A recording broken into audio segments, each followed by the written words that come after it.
Hello everyone, welcome to EduTap and welcome to the Vijay series of the UPSC, EPFO, APFC and EOAO 2026 exam. We'll be doing the subject accountancy. This is the part 4. Part 1, 2 and 3 has already been uploaded on the website on the YouTube channel. So अगर अब तक आपने नहीं देखा है तो पहले वो भी देख लीजिए. पार्ट 1, 2 and 3 बहुत ज़्यादा इंपॉर्टेंट रहे हैं. पार्ट 4 भी आपका मेजर जो कंसेप्ट हैं जो आपके एग्जामिनर ने प्रीवियस ईयर क्वेश्चन में पूछे गए हैं उसी के बेसिस पे हमने ये कॉन्सेप्ट बनाया है ऑफ पार्ट 4. आज हम बेसिकली इसमें इनकम स्टेटमेंट और बैलेंस शीट के बारे में पढ़ेंगे, that is your financial statements. और उसके ऊपर भी प्रीवियस ईयर क्वेश्चंस में एटलीस्ट 1 क्वेश्चन तो पूछा ही गया है, कई सालों में 2 बार भी पूछा गया है. तो इसमें इसीलिए ये बहुत ज्यादा इंपॉर्टेंट रहेगा आपके लिए. Now before I start I would like to tell you about the master course 48 hour trial. ठीक है, कुछ बच्चे ना मास्टर कोर्स लेने से पहले थोड़ा सा रिलक्टेंट होते हैं कि यार लेना चाहिए कि नहीं लेना चाहिए. तो उन बच्चों के लिए एडुटैप ऑफर कर रहा है 48 आवर ट्रायल. ठीक है, उसमें बेसिकली आपने कैसे जाना है, लिंक जो है डिस्क्रिप्शन में ऑलरेडी आपको गिवन है. ठीक है, तो ये 2 डे डेमो कोर्स है यूपीएससी ईपीएफओ का मास्टर कोर्स का बेसिकली. तो जो भी बच्चे ने मास्टर कोर्स लिया है बिल्कुल वैसा ही आपको मिल जाएगा फॉर 2 डेज अगर आप ये बाय करते हैं इन जस्ट ₹1. बेसिकली इसमें सारे आपके concept classes, notes, current affairs की magazines, solve previous year questions, chapter wise mock test, current affairs mock test, everything will be provided to you for 2 days for 48 hours. Basically this is for कि आप quality assure कर सको, आप ये देख सको कि मुझे समझ में आएगा भी कि नहीं आएगा, ये नोट्स मेरे काम के हैं भी या नहीं है. राइट, सो एक बच्चे के लिए जो थोड़ा सा रेजिस्टेंट है कि अच्छा यार अभी मेरे को फुल कोर्स लेने से पहले मुझे एक प्रीव्यू चाहिए कि कैसा होगा ये मास्टर कोर्स, तो उनके लिए ये एडुटैप लेके आया है फॉर 2 days. अगर आप सिलेबस भी देखेंगे, कंटेंट देखेंगे तो everything will be provided to you. ऐसा नहीं है कि कुछ हमने ब्लॉक कर लिया कि इतना ही पार्ट दिखाना है, नहीं, everything will be visible to you. So अगर आप देखना चाहते हैं तो आप इसका कोई भी सब्जेक्ट खोल के अपने हिसाब से उसका प्रीव्यू ले सकते हैं. अगर आपको पसंद आए तो फिर आप मास्टर कोर्स ले लेना. ठीक है, उससे पहले लेकिन आई वुड सजेस्ट यू कि आप ये 2 डे डेमो कोर्स लेके देखिए, आपको समझ में आ जाएगा कि मुझे लेना चाहिए या नहीं लेना चाहिए. ठीक है, चलो आगे मूव ऑन करते हैं टू आवर टॉपिक. ठीक है, that is our income statement. हम आज कोशिश करेंगे कि हम अपने 2 फाइनेंशियल स्टेटमेंट्स जो मेजर हैं, 1 is your income statement and 1 is your balance sheet, दोनों ही हम कवर कर लें. ठीक है, सबसे पहले हम स्टार्ट करते हैं विद द इनकम स्टेटमेंट. अब इसमें ना बेसिकली आपको जो समझने वाली चीज है वो मैं आपको पहले ही बता देती हूँ कि वो क्या क्या रहेगी, कि इनकम स्टेटमेंट एक्चुअली होती क्या है, इसका नीड क्या है, और दूसरी चीज इसका फॉर्मेट पूरा का पूरा जो हम आज करेंगे. फॉर्मेट बेसिकली इसलिए ज्यादा इंपॉर्टेंट है, फॉर्मेट ऐसा बड़ा जनरलाइज सा फॉर्मेट रखा है, ऐसा नहीं कि जो कंपलसरी फॉर्मेट है मैंडेटरली जो कंपनीज एक्ट ने दे रखा है हम उसी को फॉलो करना है. नहीं, मैं आपको जो फॉर्मेट कराऊंगी वो जनरलाइज फॉर्मेट कराऊंगी सो दैट हम उसमें से ना जो मेन एट्रीब्यूट्स हैं आपके इनकम स्टेटमेंट के उसको हम काफी अच्छे से समझ सके, उसको थोड़ा डिटेल्ड वर्जन में समझ सके. राइट, सो फॉर्मेट हम करेंगे ताकि आपको सारे जो भी उसके छोटे छोटे से कॉन्सेप्ट्स हैं आपके इनकम स्टेटमेंट के वो पता लग जाएं, प्लस फॉर्मूलाज हैं इसमें वो भी आपको समझ में आ जाएं. ठीक है, एक हायरार्की में करोगे तो फॉर्मूला आपको ऑटोमेटिकली लर्न हो जाएंगे, रोट लर्निंग आपको नहीं करनी पड़ेगी. ठीक है, अब स्टार्ट करने से पहले एक और रिक्वेस्ट है मेरी कि आप एक कॉपी पेन जरूर अपने हाथ में रखें, बिकॉज अगर आप कॉपी पेन रखोगे ना तो आप बेसिकली साथ साथ लिख सकते हो, साथ साथ लिखोगे तो साथ साथ नोट बन जाएंगे, और प्लस कोई डाउट होगा तो तभी के तभी आपको समझ में भी आ जाएगा और तभी के तभी आप कोशिश भी करोगे कि हाँ उसको मुझे क्लियर करना है. ठीक है, तो चलो हम स्टार्ट करते हैं with our income statement. What is basically income statement? देखिए 3 चीजें हैं इनकम स्टेटमेंट में, मेजर 3 हेड्स हैं. That is 1 is revenue, 1 is expenses and 1 is the profit या फिर हम इसको कहेंगे लॉस. ठीक है, सो बेसिकली ना हर बिजनेस स्टार्ट करने से पहले भी है ना, और जब वो स्टार्ट कर लेता है तो वो यही सोचता है कि यार प्रॉफिट होगा मेरे बिजनेस को कि नहीं होगा. ठीक है, अब 1 साल उसने काफी मेहनत करी अपने बिजनेस में, तो वो ये देखना चाहता है ना कि यार 1 साल बाद मुझे प्रॉफिट हो रहा है कि लॉस हो रहा है. तो उस चीज के लिए वो अपनी इनकम स्टेटमेंट बनाएगा. इनकम स्टेटमेंट में ये मेजर 3 हेड्स को इंक्लूड करेगा. एक रेवेन्यू या फिर हम कहेंगे सेल्स. छोटी सी आपकी लेटर से एक किराना की शॉप है, तो आप क्या करोगे, आप सारे रेवेन्यू कितना आपके पास पैसा आया है फ्रॉम द कस्टमर्स, ठीक है, नॉट दी एक्सपेंसेस नथिंग, अभी वो छोड़ के सिर्फ कितना पैसा आपको कस्टमर से आया है एज रेवेन्यू एज सेल्स, वो आप लिख लोगे. ठीक है, फॉर एग्जाम्पल 1 साल में आपने 2,50,000 की सेल कर ली है, उसमें से अब आपने कुछ परचेज किया होगा सामान, ठीक है, अगर आपकी छोटी सी किराने की शॉप है, ग्रोसरी स्टोर है, तो you must have purchased some raw material, some basically material so that you can sell it to your customers. तो वो वाले जो expenses हैं फिर आप उसमें से माइनस कर दोगे. Let us suppose उस पूरे साल का जो एक्सपेंस है वो है 1,20,000, ठीक है, 1,20,000 अब माइनस कर दोगे आप अपनी सेल से. ऐसे ही करेंगे ना, अगर आप एक इंडिविजुअल होके भी सोचो कितनी आपकी सेल्स हुई, कितने कस्टमर ने आपको पैसे दिए, उसमें से हम एक्सपेंस माइनस कर लेंगे कि कितना हमने किसी और को देना है या दे दिया था पहले, वो हम माइनस करके हम ये निकाल लेंगे कि मुझे प्रॉफिट हुआ या फिर लॉस हुआ. सो प्रॉफिट हुआ इस केस में, तो अगर हम देखें तो yes, expenses are less than your revenue, so hence you are in a profitable stage. तो 1,30,000 का उस साल में आपको प्रॉफिट हो गया. हो सकता है कई बार एक्सपेंसेस जो हैं वो बहुत ज्यादा हो जाएंगे. अगर इनिशियल ईयर्स की बात करें बिजनेस की, तो कई बार जो एक्सपेंसेस होते हैं वो ज्यादा होते हैं from the revenue, so in that case laws भी हो जाता है. सो ये जो स्टेटमेंट है ये बेसिकली हमें बताता है कि प्रॉफिट या loss of the firm at the end of the year, right. So basically इसके करेक्टरिस्टिक्स भी अगर हम देखें तो वो क्या है, it is also known as profit and loss statement. बड़ी ही नॉर्मल सी चीज है कि अगर इनकम स्टेटमेंट में हम प्रॉफिट एंड लॉस निकालने की कोशिश कर रहे हैं, तो that is why it is also known as profit and loss statement, right. It is made for a particular financial year, एक particular financial year, that is it starts from the 1st of April of any year till 31st of March of the next year, ठीक है. For example 1st of April 2025 till 31st March 2026, ठीक है. Year तो of course कोई भी हो सकता है. तो it is made for one financial year, ठीक है. And generally it is prepared eight the end of the year, that means on 31st of March 2026 या फिर 31st March of any year हम जो है ये इनकम स्टेटमेंट प्रिपेयर करते हैं. बिकॉज पूरे साल का तभी तो हमें रेवेन्यू एक्सपेंस पता लगेगा और पूरे एक साल का ही हमने प्रॉफिट एंड लॉस बनाना है. तो एज ऑन 31st March हम ही ये इनकम स्टेटमेंट क्रिएट करते हैं. सो दीज आर द छोटे छोटे से फीचर्स. ऐसे फीचर्स भी आपके एग्जामिनर आपको पूछ लेता है, तो इतनी बड़ी कोई बात नहीं है. सिर्फ थोड़ा सा अंडरस्टैंड कर लोगे लॉजिक, तो ऐसे सिंपल क्वेश्चंस को आप आंसर कर पाओगे. अब ये जो है फॉर्मेट ये है आपका मेजर वाला, ठीक है. अब ये आपका कोई ऐसा नहीं है कि जनरल, मतलब ये बिल्कुल जनरलाइज फॉर्मेट है. ऐसा नहीं है कि ये मैंडेटरीली फॉर्मेट है जो हर कंपनी को फॉलो करना पड़ेगा, दैट इज डिफरेंट, ठीक है. हम ये जो फॉर्मेट यूज कर रहे हैं ये एक जनरल फॉर्मेट है जो कोई भी कंपनी यूज कर सकती है अगर वो करना चाहे. बिकॉज अब मैंने ये फॉर्मेट क्यों लिया है, बिकॉज ये थोड़ा सा ना बाइफरगेटेड सा है. इसमें बहुत सारे एट्रीब्यूट्स हैं और छोटे छोटे से कॉन्सेप्ट्स हैं जिसको मैं आपको बड़े अच्छे से समझा सकती हूँ. मेजर तो हमारे ये तीन ही हेड्स रहेंगे, एक हमारा रेवेन्यू, एक हमारा एक्सपेंस, एक हमारा प्रॉफिट, ठीक है. अब ये जो रेवेन्यू है ना, ये रेवेन्यू भी हमारे कुछ कैटेगरीज का है, कुछ सब हेड्स में है. एक्सपेंसेस के भी कुछ सब हेड्स हैं एंड इवन प्रॉफिट के भी कुछ सब हेड्स हैं. तो वो अब हमने आज करने हैं, ठीक है. तो सबसे पहले मैं बात करूं हमारा रेवेन्यू, ठीक है, रेवेन्यू या फिर सेल्स. तो सबसे पहले हमारा टॉप मोस्ट पे हम लिख लेते हैं कितनी सेल्स हुई फ्रॉम द बिजनेस, ठीक है, from the main activity of the business. अब देखो रेवेन्यू ना, वैसे तो यहाँ पे मैंने सिर्फ एक जगह ही मार्क किया है सेल्स, ठीक है. ये है बेसिकली मेरे डायरेक्ट रेवेन्यूज. डायरेक्ट रेवेन्यूज क्या होता है कि लेट अस सपोज आप ना शर्ट्स मैन्युफैक्चर करते हैं, ठीक है, शर्ट्स मैन्युफैक्चर करते हैं एंड वही शर्ट्स को आप आगे सेल कर देते हैं. तो मैन्युफैक्चरिंग और सेलिंग आपका मेन बिजनेस हो गया. तो ये जो मेन बिजनेस एक्टिविटीज है, जितना भी आप रेवेन्यू कमाएंगे वो आ जाएगा यहाँ पे, ठीक है. अब कंपनी ना कई बार जो बिजनेस होता है वो कई बार किसी और वे से भी रेवेन्यू अर्न कर लेती है.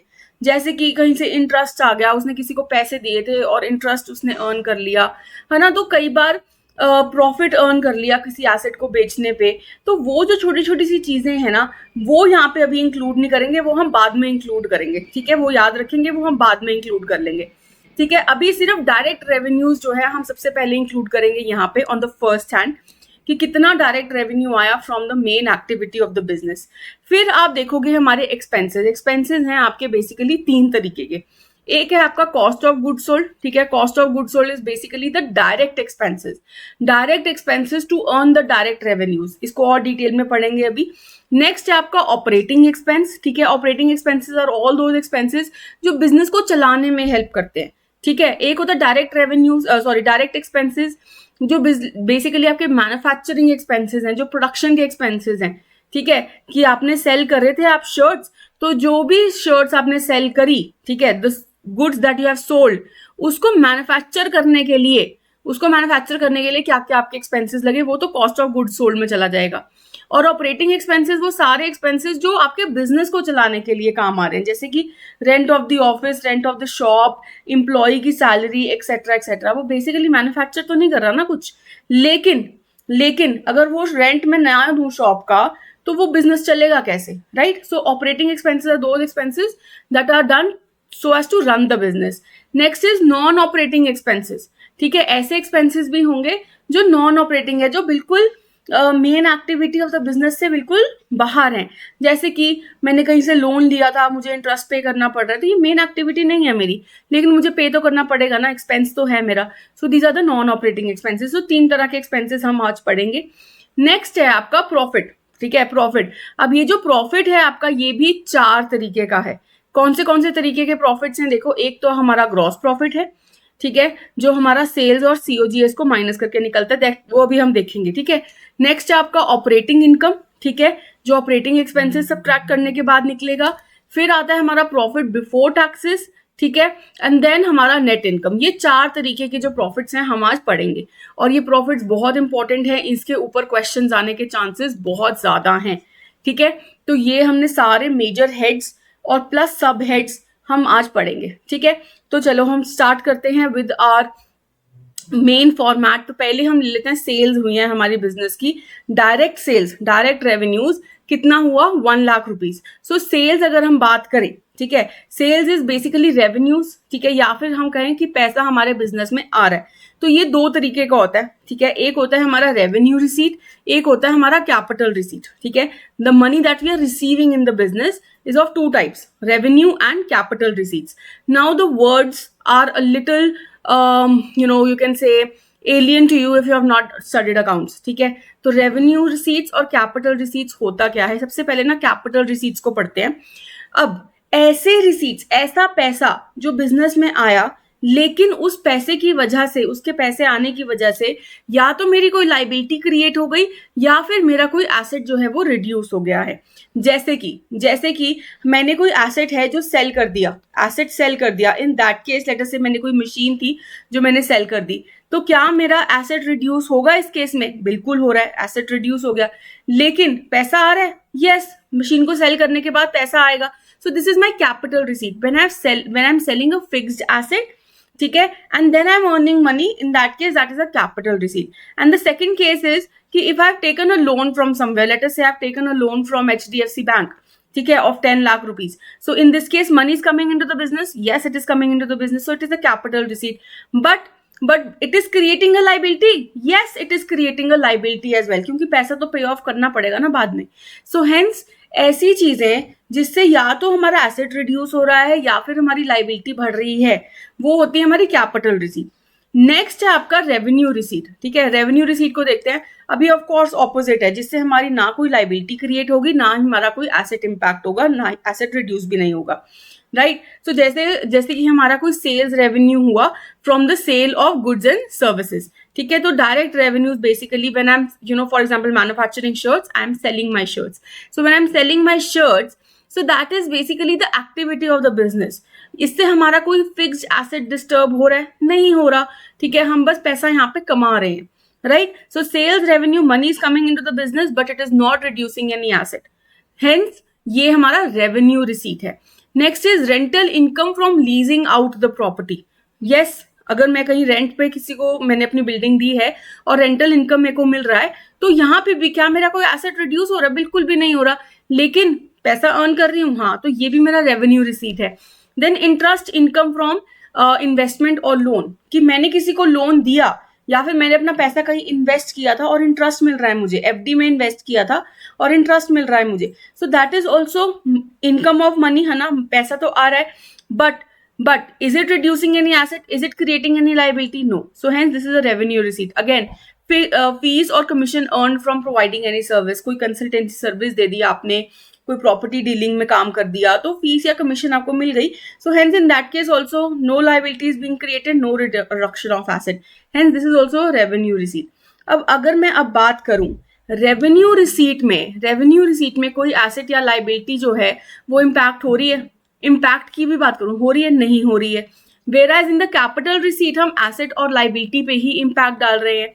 सो इन दिस केस क्या मैं ये कह सकती हूँ, क्योंकि कैपिटल रिसीट में एसेट और लाइबिलिटी पे इम्पैक्ट जा रहा है, तो ये वाले सारे रिसीट्स आपके बैलेंस शीट के पार्ट बनते हैं. ये कौन से रिसीट्स हैं जो बैलेंस शीट के पार्ट बनते हैं, not your income statement. Income statement में सिर्फ आपके रेवेन्यूज एंड एक्सपेंसेस की बात करते हैं. Asset and liabilities is a part of balance sheet.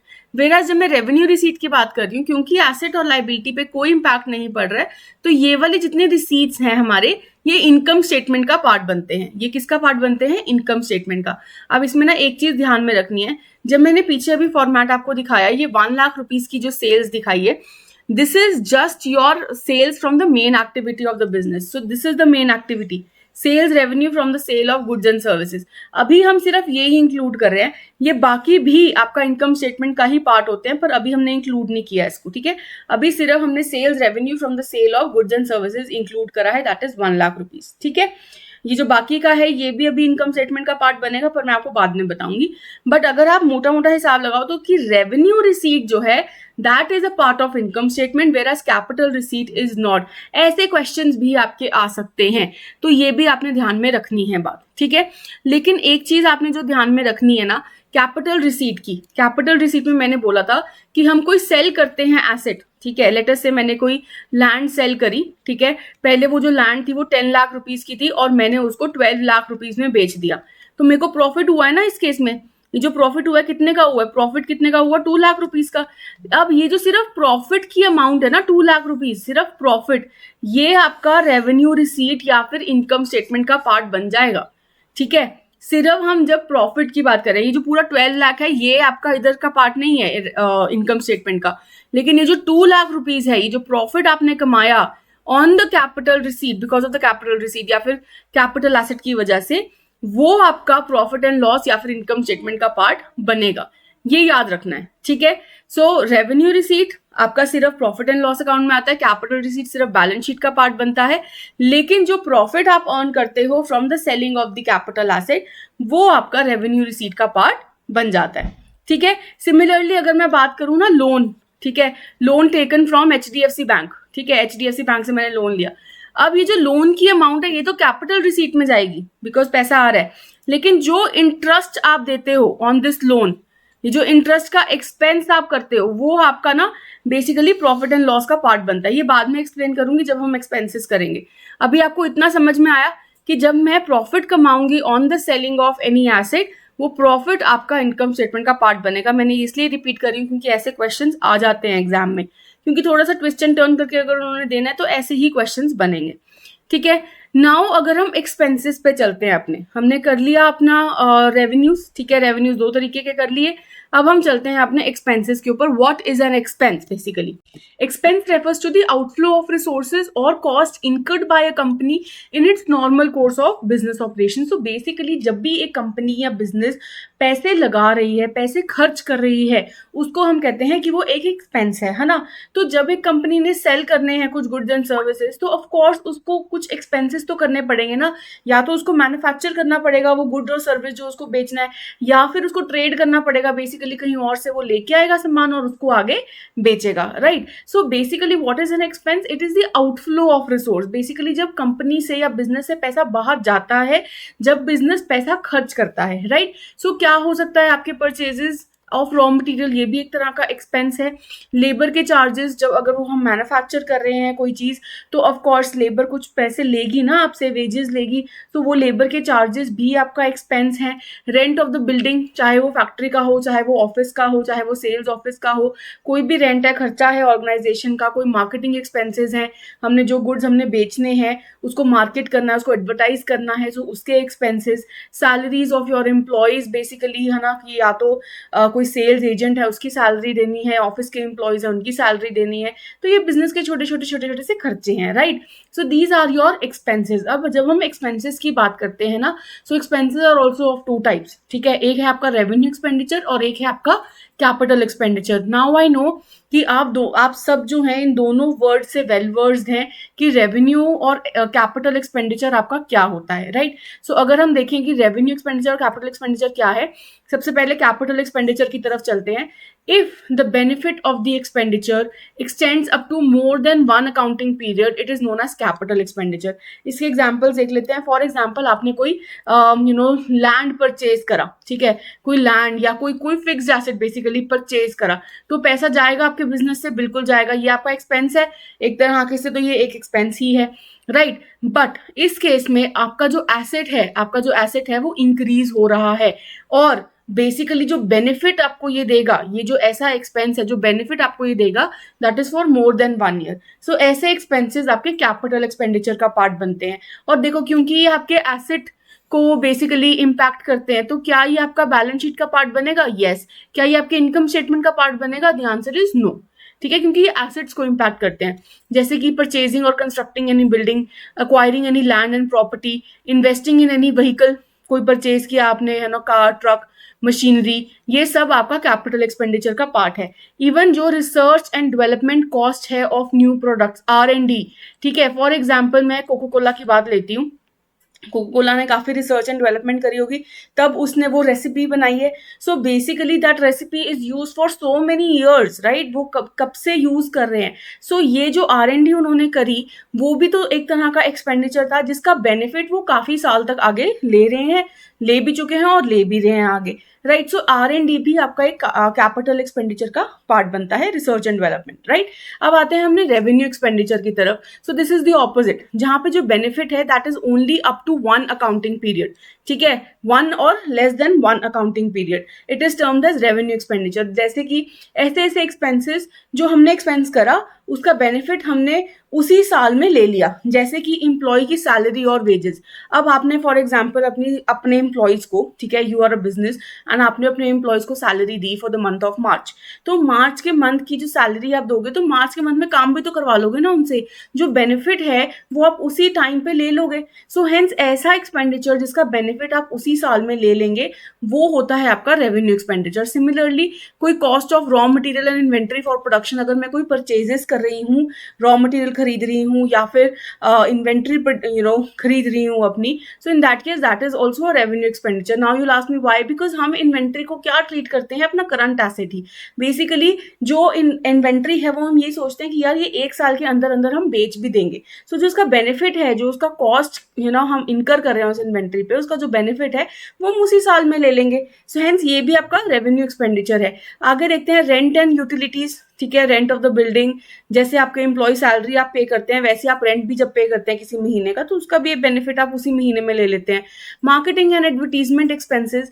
देखिए, अब मार्केटिंग एंड एडवर्टीजमेंट एक्सपेंसेस को कई बार लोग एक्सेप्शन की तरह भी ट्रीट करते हैं, लेकिन इस केस में क्या होता है ना, कि लेट अस सपोज आपने 3 लाख रुपीज के एडवर्टीजमेंट कॉस्ट दिया, कि आपने बोला कि ये जो मेरी एड है ना, ये टीवी पे आनी चाहिए, और ये जो एड आपने एयर करनी है फॉर नेक्स्ट 3 ईयर्स. सो उस केस में ना लोग ये सोचेंगे कि ये कैपिटल एक्सपेंडिचर की तरफ चला गया, लेकिन नहीं. याद रखना है, ऐसे एक्सपेंडिचर्स जो हम करते हैं ना लम सम, लेकिन उसका बेनिफिट हमें पता है कि यार ये इतने समय के लिए ही होगा, तो हम क्या करेंगे ना, उसको हम बाइफरगेट कर लेंगे. लेट अस सपोज कि 3 लाख का जो हमने लमसम अमाउंट दिया, that is for the next 3 years. तो 1 साल का कितना हुआ, 1 ईयर का कितना हुआ, 1 लाख रुपीज. तो ये 1 लाख रुपीज हम each year as an expense show कर देंगे अपने इनकम स्टेटमेंट में, ठीक है. बिकॉज ये भी एक तरह का रेवेन्यू एक्सपेंडिचर है, बिकॉज उसी साल में आप उसका एडवांटेज तो ले लेंगे ना, राइट. तो आप हर साल जितना जितना एडवांटेज ले रहे हो, उसके हिसाब से आप अपनी जो कॉस्ट है वो उसमें डाल देंगे. सिमिलरली आपके कोई ऑफिस का रेंट है, सैलरी है, एडवर्टीजमेंट, ये एडमिनिस्ट्रेटिव एक्सपेंसेस हैं, वो भी आपका रेवेन्यू एक्सपेंडिचर का पार्ट है. सो अब इसी से आपको ये चीज समझ में आ गई होगी कि रेवेन्यू जो एक्सपेंडिचर है that will be a part of your income statement. लेकिन जब मैं कैपिटल एक्सपेंडिचर की बात करती हूँ, because it is related to the asset, so it will be a part of your balance sheet and not the income statement, right. So यही बात इन्होंने यहाँ पे भी लिखी है कि revenue expenditure will be shown in the profit and loss account. जैसे कि सैलरी हमने पे करी 1 लाख रुपीज की, so this will be treated as in the current year only, so that is why it will be a part of your income statement. लेकिन जब मैं capital expenditure की बात करती हूँ, तो तब वो जो है वो पार्ट बनता है आपके बैलेंस शीट का. लेकिन इसमें भी एक छोटा सा ट्विस्ट एंड टर्न है. अगर आपने लेटस से आपने कोई एक कार खरीदी आपने 10 लाख रुपीज की. अब कार की जो वैल्यू है ना, वो हर साल डेप्रिशिएट करती है, ये हमें पता है. हम कार को यूज भी करते हैं और हर साल उसकी जो वैल्यू है वो कुछ पैसे से गिर जाती है, राइट, कुछ परसेंटेज से गिर जाती है। सो जो डेप्रीसिएशन होती है ना आपके एसेट की, ठीक है, जो डेप्रीसिएशन होती है आपके एसेट की, वो हम ट्रीट करते हैं इन the income account only, in the income statement only, ठीक है। तो जितनी भी डेप्रिसिएशन होगी, लेटर से 10% की डेप्रिसिएशन है ईच ईयर, सो एक साल में कितनी डेप्रिसिएशन होगी, इन द फर्स्ट ईयर कितनी होगी, 1 lakh rupees. So 1 lakh rupees will be a part of your income statement, in a part of your profit and loss account, ठीक है। तो पूरी एसेट की वैल्यू है वो तो आपका कैपिटल एक्सपेंडिचर ही होगा, ठीक है, जो पूरे एसेट की वैल्यू है, लेकिन जो आपकी वैल्यू डेप्रिशिएट करिए जितनी भी अमाउंट से, that will be a part of your profit and loss account, सिर्फ डेप्रिसिएशन की value, that is 1 lakh rupees, ठीक है। इसका एग्जाम्पल देखो, furniture of 50,000 if expected to be used for 5 years will be depreciated by a value of 10,000 each year, है ना। 50,000 divided by 5, that means 10,000 each year उसकी value जो है वो डेप्रिशिएट कर जाएगी। सो एवरी ईयर हम उसको ट्रीट करेंगे एज एन एक्सपेंस और उसको इनकम स्टेटमेंट में भी शो करेंगे, ठीक है। और बैलेंस शीट में हर साल 10-10 हजार रुपए हम उसकी जो बुक वैल्यू है उसको डिक्रीज करते रहेंगे। इनिशियल वैल्यू 50,000 थी, तो नेक्स्ट ईयर क्योंकि 10,000 हम एज डेप्रिसिएशन शो कर देंगे, तो next year it will be 40,000 and 30,000 and then so on, ठीक है जी। So I hope this is very much clear. इसके ऊपर भी क्वेश्चंस आने के बहुत ज्यादा चांसेस होते हैं कि रेवेन्यू एक्सपेंडिचर क्या होता है, कैपिटल एक्सपेंडिचर क्या होता है, और आइडेंटिफिकेशन के भी ऊपर क्वेश्चन आ जाते हैं। सो आई होप आप आइडेंटिफाई भी कर पाओगे कि is this a capital expenditure और रेवेन्यू एक्सपेंडिचर। कैपिटल एक्सपेंडिचर कब होगा, देखो जब वो आपके एसेट आप खरीद रहे हो, बेसिकली जब आपके एसेट को इम्पैक्ट कर रहा है। और रेवेन्यू एक्सपेंडिचर कब होगा, जब किसी एसेट को इम्पैक्ट नहीं करता है बल्कि जो एक्सपेंडिचर होता है that is only for a period of less than 1 year, ठीक है जी। चलो let us now move to the next sub head of your expense. हमने एक्सपेंस एज अ होल कर लिया है। अब फर्स्ट टाइप ऑफ एक्सपेंस है आपका कॉस्ट ऑफ गुड्स सोल्ड, ठीक है। सेल्स हमने कर ली थी। सेल्स अभी हम जो हमने ऊपर जो लिखी है वो है हमारी direct sales that we have earned from the main activity of the business, right? Now we will be subtracting the cost of goods sold from it. This is the first kind of an expense. Now what is cost of goods sold? These are the expenses that are directly associated with the making or purchasing of that product. Let us say you are manufacturing shirts, ठीक है, you are manufacturing shirts and you are selling shirts, ठीक है। So this is the main activity of the business. तो इन shirts को sell करने से पहले of course आपको manufacture करना पड़ा, तो जितना भी cost लगा to manufacture those shirts will be a part of your COGS, ठीक है। सिर्फ मैन्युफैक्चरिंग एक्सपेंसेस, सिर्फ प्रोडक्शन एक्सपेंसेस, सिर्फ factory related expenses will be a part of your COGS। ये याद रखना है आपने। कोई भी ऑफिस एक्सपेंस है that will not be a part of your COGS। अब इसका एक बुकिश सा फॉर्मूला है जो आपको याद करना है। इसको रोट लर्निंग करनी है तो रोट लर्निंग करो, लेकिन अगर समझ जाओगे कॉन्सेप्ट तो रोट लर्निंग करने की जरूरत नहीं पड़ेगी। What is COGS, what is the cost of goods sold? This is opening inventory. What is opening inventory? देखो पिछले साल में कुछ रॉ मटेरियल हो सकता है कि बच गया, ठीक है, रॉ मटेरियल हो गया या कोई भी गुड्स हैं वो बच गए, तो वो इस साल हम यूज करेंगे, इस साल हम उसको बेचेंगे, ठीक है। So that is your opening inventory. उसका एक्सपेंस हम इस साल में जोड़ेंगे, प्लस हमने कुछ न्यू परचेजेस करी होंगी, ये भी मेरा एक्सपेंस है। सो this is the total cost of the raw material, ठीक है। ओपनिंग इन्वेंट्री प्लस परचेजेस, पिछले साल का जो बचा था और जो इस साल हमने नया खरीदा, प्लस उस पर कुछ डायरेक्ट कॉस्ट होगा। डायरेक्ट कॉस्ट जैसे कि उसके ऊपर कुछ लेबर का खर्चा होगा उसको बनाने के लिए, है ना, कोई रेंट देना पड़ेगा फैक्ट्री का। तो जो डायरेक्ट कॉस्ट लगेगी, द फैक्ट्री कॉस्ट, ठीक है, उस सामान को मैन्युफैक्चर करने के लिए, that will be included minus the closing inventory. अब हो सकता है कि इस सामान में से, इस ओपनिंग इन्वेंट्री प्लस परचेजेस में से कुछ सामान अभी भी बच जाए इस साल में, तो वो सामान की कॉस्ट हम इस साल में नहीं जोड़ेंगे, वो हम सबट्रैक्ट कर देंगे। सो क्लोजिंग इन्वेंट्री जो है हम सबट्रैक्ट कर देंगे। सो what is the formula? Opening inventory plus purchases plus any direct cost minus the closing inventory will give you your COGS, ठीक है। तो अगर हम COGS के एग्जाम्पल्स को देखें तो रॉ मटेरियल का क्या क्या आ जाएगा इसमें? ओपनिंग इन्वेंट्री भी आ जाएगी आपकी प्लस आपके परचेजेस, ठीक है, जितने भी आपके परचेजेस हैं, और opening inventory will be a part of your raw material. फिर उसमें कुछ लेबर का खर्चा जो डायरेक्ट कॉस्ट के अंदर आ जाएगा, लेबर के एक्सपेंसेस, ठीक है। उस बेसिकली रॉ मटेरियल को मैन्युफैक्चर करने के लिए लेबर पैसा तो लेगा ना, तो वो लेबर वेजेस, फैक्ट्री का रेंट, ठीक है, rent of the factory only, not of the office, ये भी याद रखना है। क्यों? क्योंकि ये मैन्युफैक्चरिंग एक्सपेंसेस में ही हम इंक्लूड कर देंगे, क्योंकि ये प्रोडक्शन करना था हमें, इसीलिए तो हमें रेंट देना पड़ रहा है ना। So hence factory rent, light का, वाटर, कोल, फ्यूल चार्जेस, डीजल के चार्जेस, इलेक्ट्रिसिटी के charges of the factory will be included, plus the freight inwards, ठीक है, शायद आपको यहाँ पे दिख ना रहा हो, बट यहाँ पे एक और है, freight inwards, carriage inwards. What is that basically? देखो ये मेरा वेयर हाउस है, ठीक है, ये मेरा वेयर हाउस है, ये मेरा सप्लायर है। सप्लायर के वहां से जब गुड्स मेरे वेयर हाउस तक आते हैं, that is known as inward, ठीक है, दैट इज फ्रेट इनवर्ड। जब सप्लायर के वहां से मेरे वेयर हाउस में सामान आना है, right, so that is freight inward, और इसका जो पैसा है वो हमारे सीओजीएस में ऐड होगा, ठीक है, because this is the cost of inventory only. Basically this is the cost which should be included as a part of the inventory, क्योंकि इस इन्वेंट्री को बनाने के लिए, इस इन्वेंट्री को उस पोजीशन में लाने के लिए हमने ये खर्चा किया है।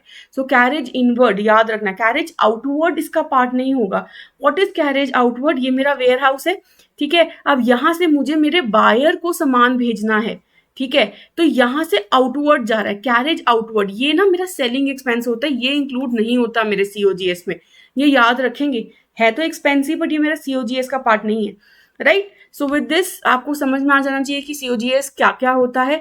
अब अगर मैं इसका एग्जांपल लूं, लेट अस से रिलायंस कंपनी है, कैंपा कोला बना रही है, तो वो ये ऐसे इनकर करेगी कुछ फॉलोइंग एक्सपेंसेस, लेट अस से 5,000 on raw material, 3,000 on labour wages, 1,000 on factory rent. So what will be the total? What will be the total COGS? Raw material plus labor plus factory rent, that will be equal to 5,000 plus 3,000 plus 1,000, that will be 9,000. So 9,000 will be your COGS, right?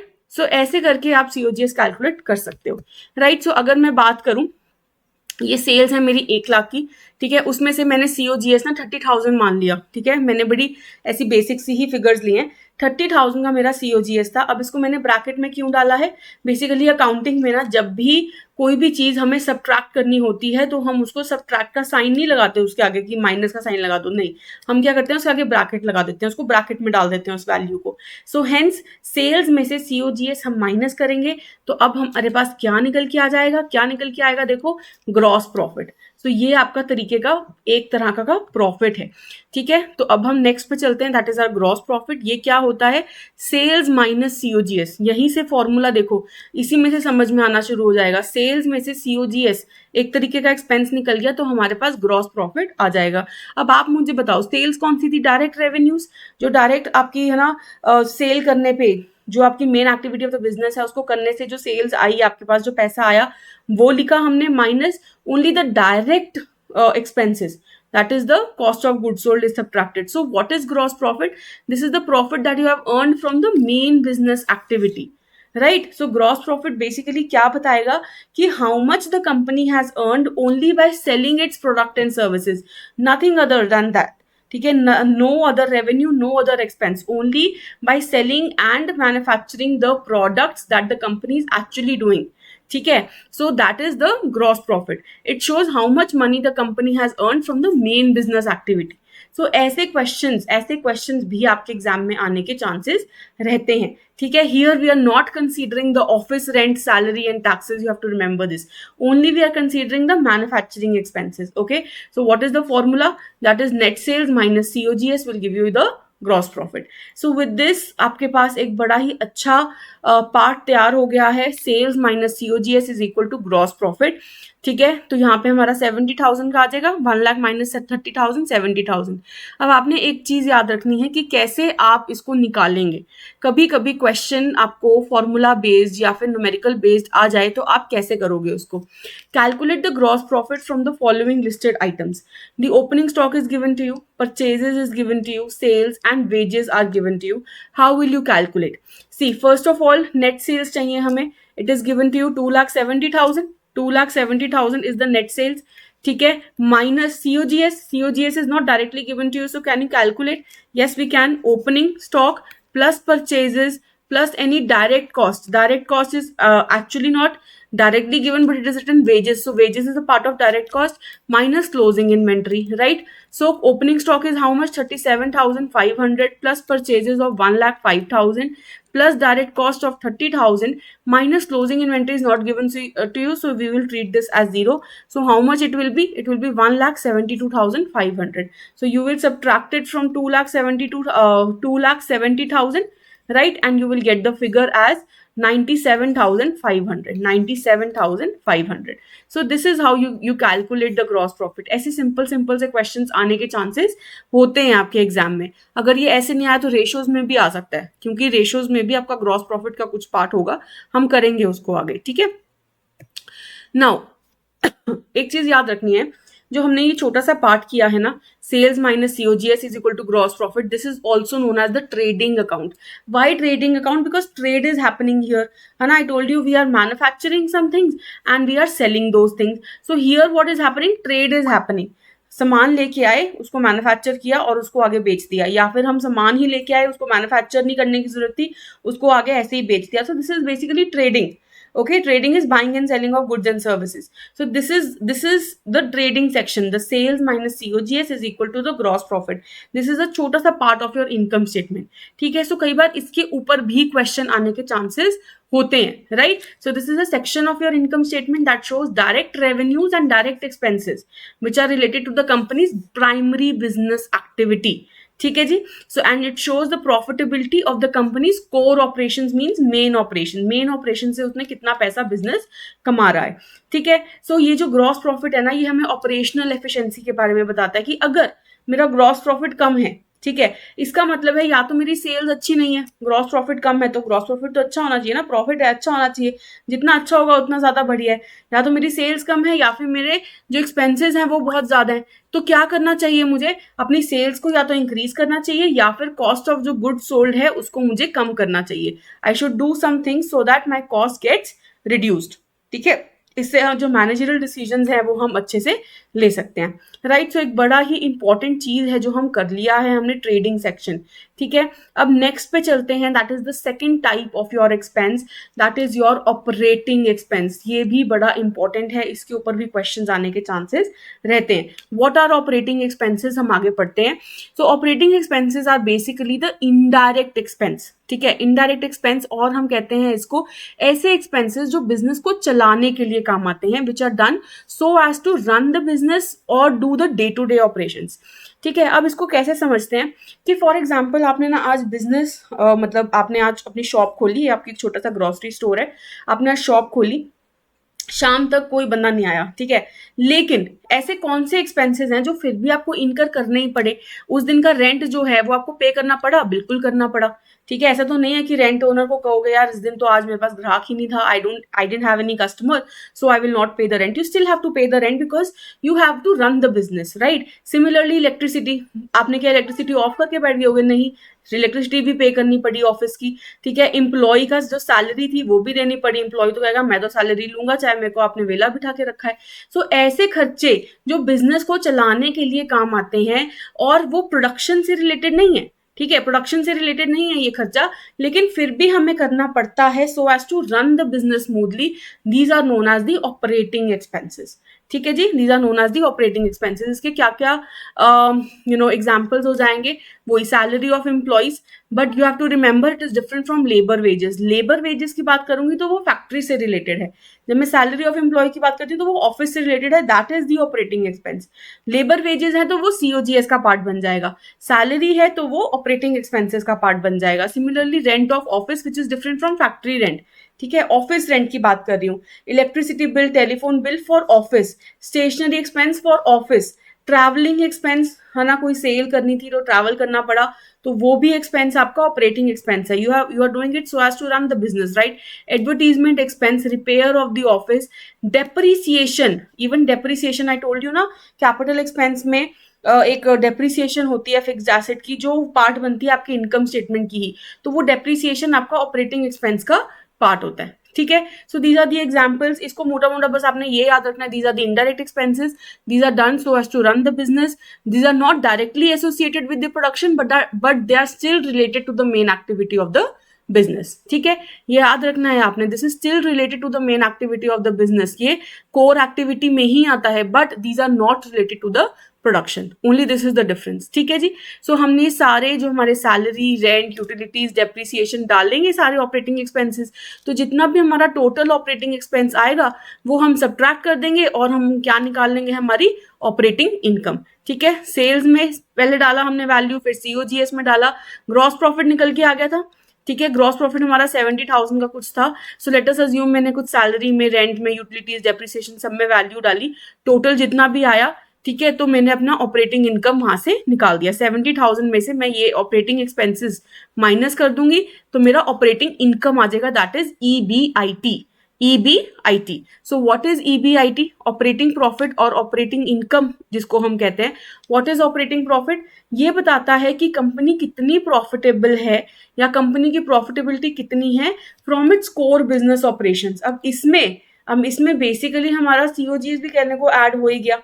ठीक है, कि हम COGS भी subtract करेंगे, फिर हम अपने operating expenses भी माइनस करेंगे, सीओजीएस भी माइनस करेंगे, ऑपरेटिंग एक्सपेंसेस भी माइनस करेंगे. उसके बाद हम निकालेंगे हमारा EBIT.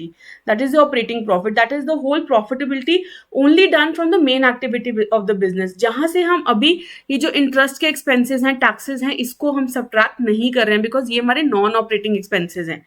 ठीक है, इसको हम डिडक्ट नहीं कर रहे हैं. सिर्फ हम अपने जो बिजनेस के कोर एक्टिविटीज हैं उसी को कर रहे हैं. जैसे कि operating profit is equal to gross profit minus operating expenses, या फिर इस ग्रॉस प्रॉफिट को भी हम आगे बाइफरगेट कर सकते हैं. That is revenue minus COGS. That will give you the gross profit minus the operating expenses will give you the operating profit. So you should know what is EBIT, you should know what is gross profit. दोनों ही चीजें आपको बड़े अच्छे से clear होनी चाहिए. ठीक है, तो इसको इनकम स्टेटमेंट में हमने डाल के देख लिया. ठीक है, यहाँ पे टोटल करा हमने ऑपरेटिंग एक्सपेंसेस 25,000. सो 70,000 में से, ग्रॉस प्रॉफिट में से हम अपने सारे ऑपरेटिंग एक्सपेंसेस को माइनस कर देंगे. हम निकाल लेंगे हमारा operating income, also known as EBIT. ठीक है, let us move forward to the question. एक छोटा सा क्वेश्चन करके देखते हैं कि इसका आंसर क्या होगा. ठीक है, कॉपी पेन लीजिए, ट्राई करिए, यहाँ पे पॉज करिए वीडियो और ट्राई करिए कि आप खुद इसको निकालने की कोशिश करिए. बहुत सारी इंफॉर्मेशन आपको गिवन है, आप डालेंगे वैल्यूज तो आपके पास आंसर आ जाएगा. आपने कैलकुलेट क्या करना है, ग्रॉस प्रॉफिट और ऑपरेटिंग प्रॉफिट. सबसे पहले ग्रॉस प्रॉफिट निकाल के देखिए, यहाँ पे पॉज करना है वीडियो एंड देन रीस्टार्ट करके फिर आपके क्वेश्चन करके देखिए. ठीक है, तो चलते हैं हम. So first we have to calculate the gross profit. How do you do that? We need sales for that. Sales is how much? 5 lakh rupees, and then from here I need to subtract the COGS, but COGS is not directly given to me, so I'll calculate. How will you calculate? Opening stock, right? Opening stock plus purchases plus your direct cost, okay, minus your closing stock. This is the formula, right?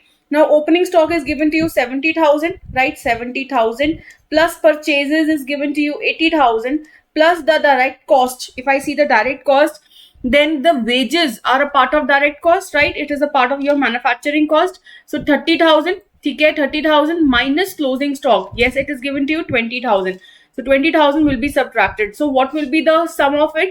70 plus 80 plus 30 minus 20,000. That will be around 1,60,000, right? 1,60,000.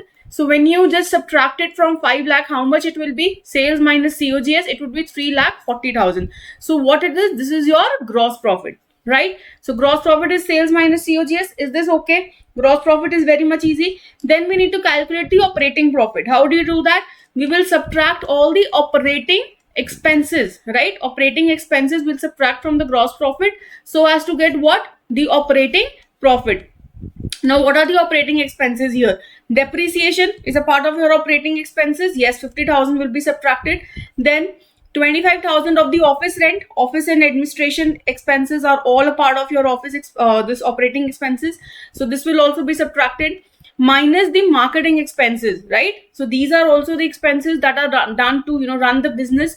So hence 50,000 will also be subtracted from here. So just try to subtract this. 3,40,000 minus 50,000 minus 25,000 minus 50,000. This will be how much? This would, I think, come around 2,15,000. thousand something, yes, 2,15,000. So when I just calculate here, so it will be 2,15,000. So you can just have a look at it, and I hope you were able to calculate this on your own, क्योंकि अगर आप ये खुद से कर पा रहे हो then it's a plus situation for you. अगर ऐसा कोई भी क्वेश्चन आ जाता है जहाँ पे हमने ग्रॉस प्रॉफिट निकालना है और you need to calculate the operating profit, you will be able to do that, right? So here you just need to calculate here. Okay अगर आपको ये मैं बोलूं कि इनकम स्टेटमेंट में आपको दिखाना पड़ेगा एग्जाम में, तो ऑफ कोर्स एमसीक्यू बेस्ड है, तो इनकम स्टेटमेंट में आपको दिखाना तो नहीं पड़ेगा, बट अब यस आपको फिर भी ये पता होना चाहिए कि ये कैसे दिखाएंगे. ठीक है, मैं ये सारी एनोटेशन एक बार डिलीट कर देती हूँ, है ना. इधर सेल्स में 5 lakh minus cost of good sold हमने निकाला था 1,60,000, तो ग्रॉस प्रॉफिट आ गया हमारा 3,40,000, राइट. उसमें से हमने हमारा जो ये रेंट था, डेप्रिसिएशन है, मार्केटिंग एक्सपेंसेस है, ये सब्ट्रैक्ट किया. This amounts to 1,25,000. सो 3,40,000 में से उसको सब्ट्रैक्ट किया तो आ गया हमारा 2,15,000. This is how you should be able to put this in the income statement also. ठीक है, yes of course MCQ based है तो ऐसे क्वेश्चन आना मुश्किल है, लेकिन कैलकुलेशन तो आ सकती है ना. ऐसा एमसीक्यू बेस्ड क्वेश्चन तो आ सकता है जहां पे हमने या तो ग्रॉस प्रॉफिट निकालना है या ऑपरेटिंग प्रॉफिट निकालना है. सो ये आपको आना चाहिए, राइट.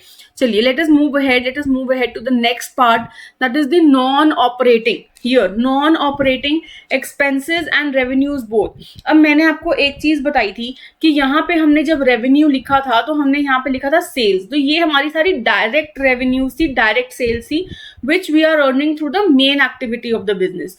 अब कभी कभी ऐसे रेवेन्यूज भी जनरेट होते हैं जो बिजनेस से डायरेक्टली रिलेटेड तो नहीं होते हैं, लेकिन हो सकते हैं हमारे पास कहीं ना कहीं से और भी पैसा आ सकता है.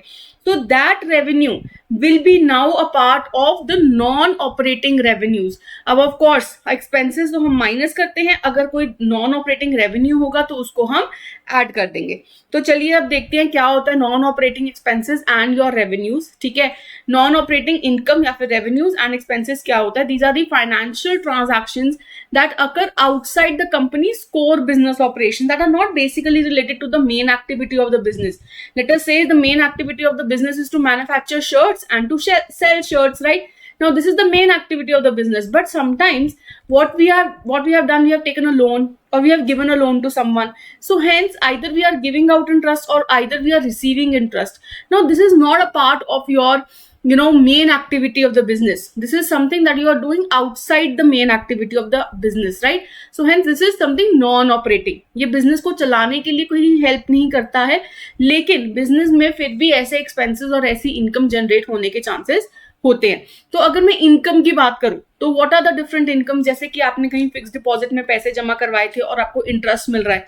सो ये आपका ऐसा रेवेन्यू है जो मेन एक्टिविटी से तो नहीं आ रहा है. So hence interest on fixed deposit, this will be a part of your non-operating income. Dividend from investment, कहीं पे invest किया था, कहीं पे shares में पैसे लगाए थे और dividend receive किया है आपने. And profit from sale of any asset, ये भी याद रखना है आपने कि अगर मैंने कोई asset था मेरा 10 लाख रुपीज का, ठीक है, और उसको मैंने 12 लाख रुपीज में बेच दिया, तो ये जो 2 लाख का प्रॉफिट है that becomes a part of your income statement. I told you. Now where will it be shown? Where it will be shown? It will be shown in the non operating income. ठीक है, ये as a non operating income show होगा.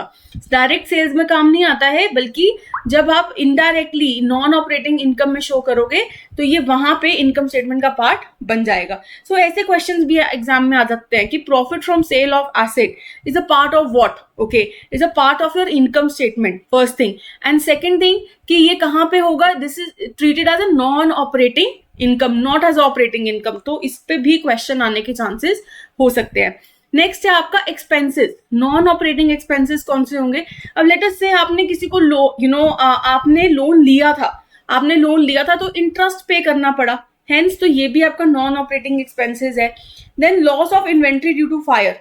अब देखो inventory बेच दी, अगर जब बेची तब तो वो डायरेक्ट रेवेन्यू बन गया आपका, लेकिन अगर आपकी इन्वेंट्री खराब हो गई एनी चोरी की वजह से, फायर की वजह से, तो इन दैट केस ये आपका लॉस हो गया. और ये जो लॉस है ये रोज रोज तो होता नहीं है, ठीक है, नॉन रेकरिंग है नेचर में. So hence this is a non operating expense. So इससे एक और चीज भी समझ में आएगी, जो ऐसे एक्सपेंसेस जो नॉन रेकरिंग है, ठीक है, जो रोज रोज नहीं करते हैं हम पर लेकिन हो जाते हैं, so that will be also a part of your non operating expense. ठीक है, अब loss from sale of asset, let us suppose हमारा एसेट था 10 लाख रुपीज का, लेकिन मैंने उसको कितने में बेच दिया, 8 लाख रुपीज में बेच दिया। तो जो ये 2 लाख रुपीज का लॉस हो गया, ये कहां पे जाएगा, ये आपका नॉन ऑपरेटिंग एक्सपेंस हो जाएगा, ठीक है।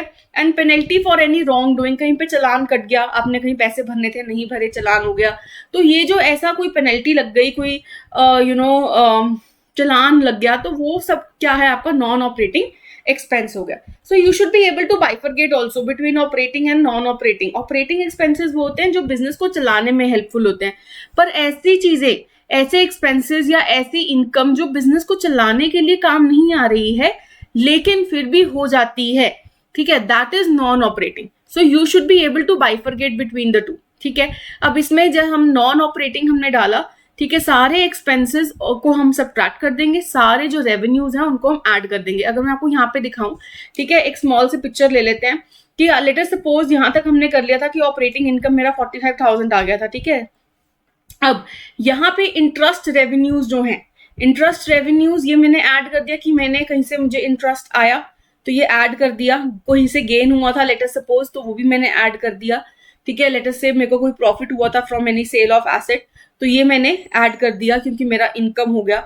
और अगर मेरे एक्सपेंसेस हैं, इंटरेस्ट एक्सपेंसेस, कहीं से इंटरेस्ट देना पड़ा मुझे, वो सब ट्रैक कर दूंगी, कहीं से लॉस हो गया वो सब ट्रैक कर दूंगी, and then I get my total non operating income या फिर एक्सपेंस लिख सकते हैं यहाँ पे, ठीक है। सो यहाँ पे अगर वो प्लस में है तो वो ऑफ कोर्स इनकम होगा, अगर यहाँ माइनस में शो करती मैं तो वो एक्सपेंस होता, राइट। सो अपने ऑपरेटिंग इनकम में मैंने ऐड करा अपने एक्सपेंसेस और या फिर इनकम को, ठीक है। तो यहाँ पे आ गया मेरा 46,000, right. So this is how you calculate your non operating, ठीक है, non operating part. And then जब आप ऑपरेटिंग इनकम से, आपकी ईबीआईटी से जब आप अपने नॉन ऑपरेटिंग इनकम या एक्सपेंसेस को, है ना, सब्ट्रैक्ट या ऐड करते हैं तो क्या निकलता है आपका profit before taxes, profit before taxes, that is EBT, ठीक है। तो यहाँ पे बेसिकली अगर आप देखो, यहाँ पे हम निकलता है EBIT, earning before interest and taxes, सारे इंटरेस्ट को ऐड सब्ट्रैक्ट करने के बाद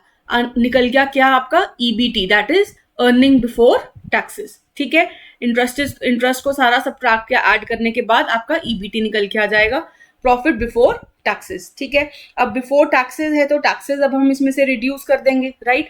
तो सपोज रिलायंस ने 30% का टैक्स पे किया, ठीक है, तो 46,000 पे 30% हम निकाल लेंगे, कितना पे करा, 13,800, this should be in bracket, ठीक है। इसमें हम माइनस करेंगे तो हमारा क्या निकल के आ जाएगा, PAT, profit after taxes, this is the net income basically. और ये बहुत इंपॉर्टेंट इनकम होती है बिकॉज जब आप रेशियोज चैप्टर करेंगे ना, जब आप रेशियोज चैप्टर पे आएंगे तो आप देखेंगे कि मोस्ट ऑफ द रेशियोज जो है वो आपकी नेट इनकम के थ्रू निकाली जाती है, राइट।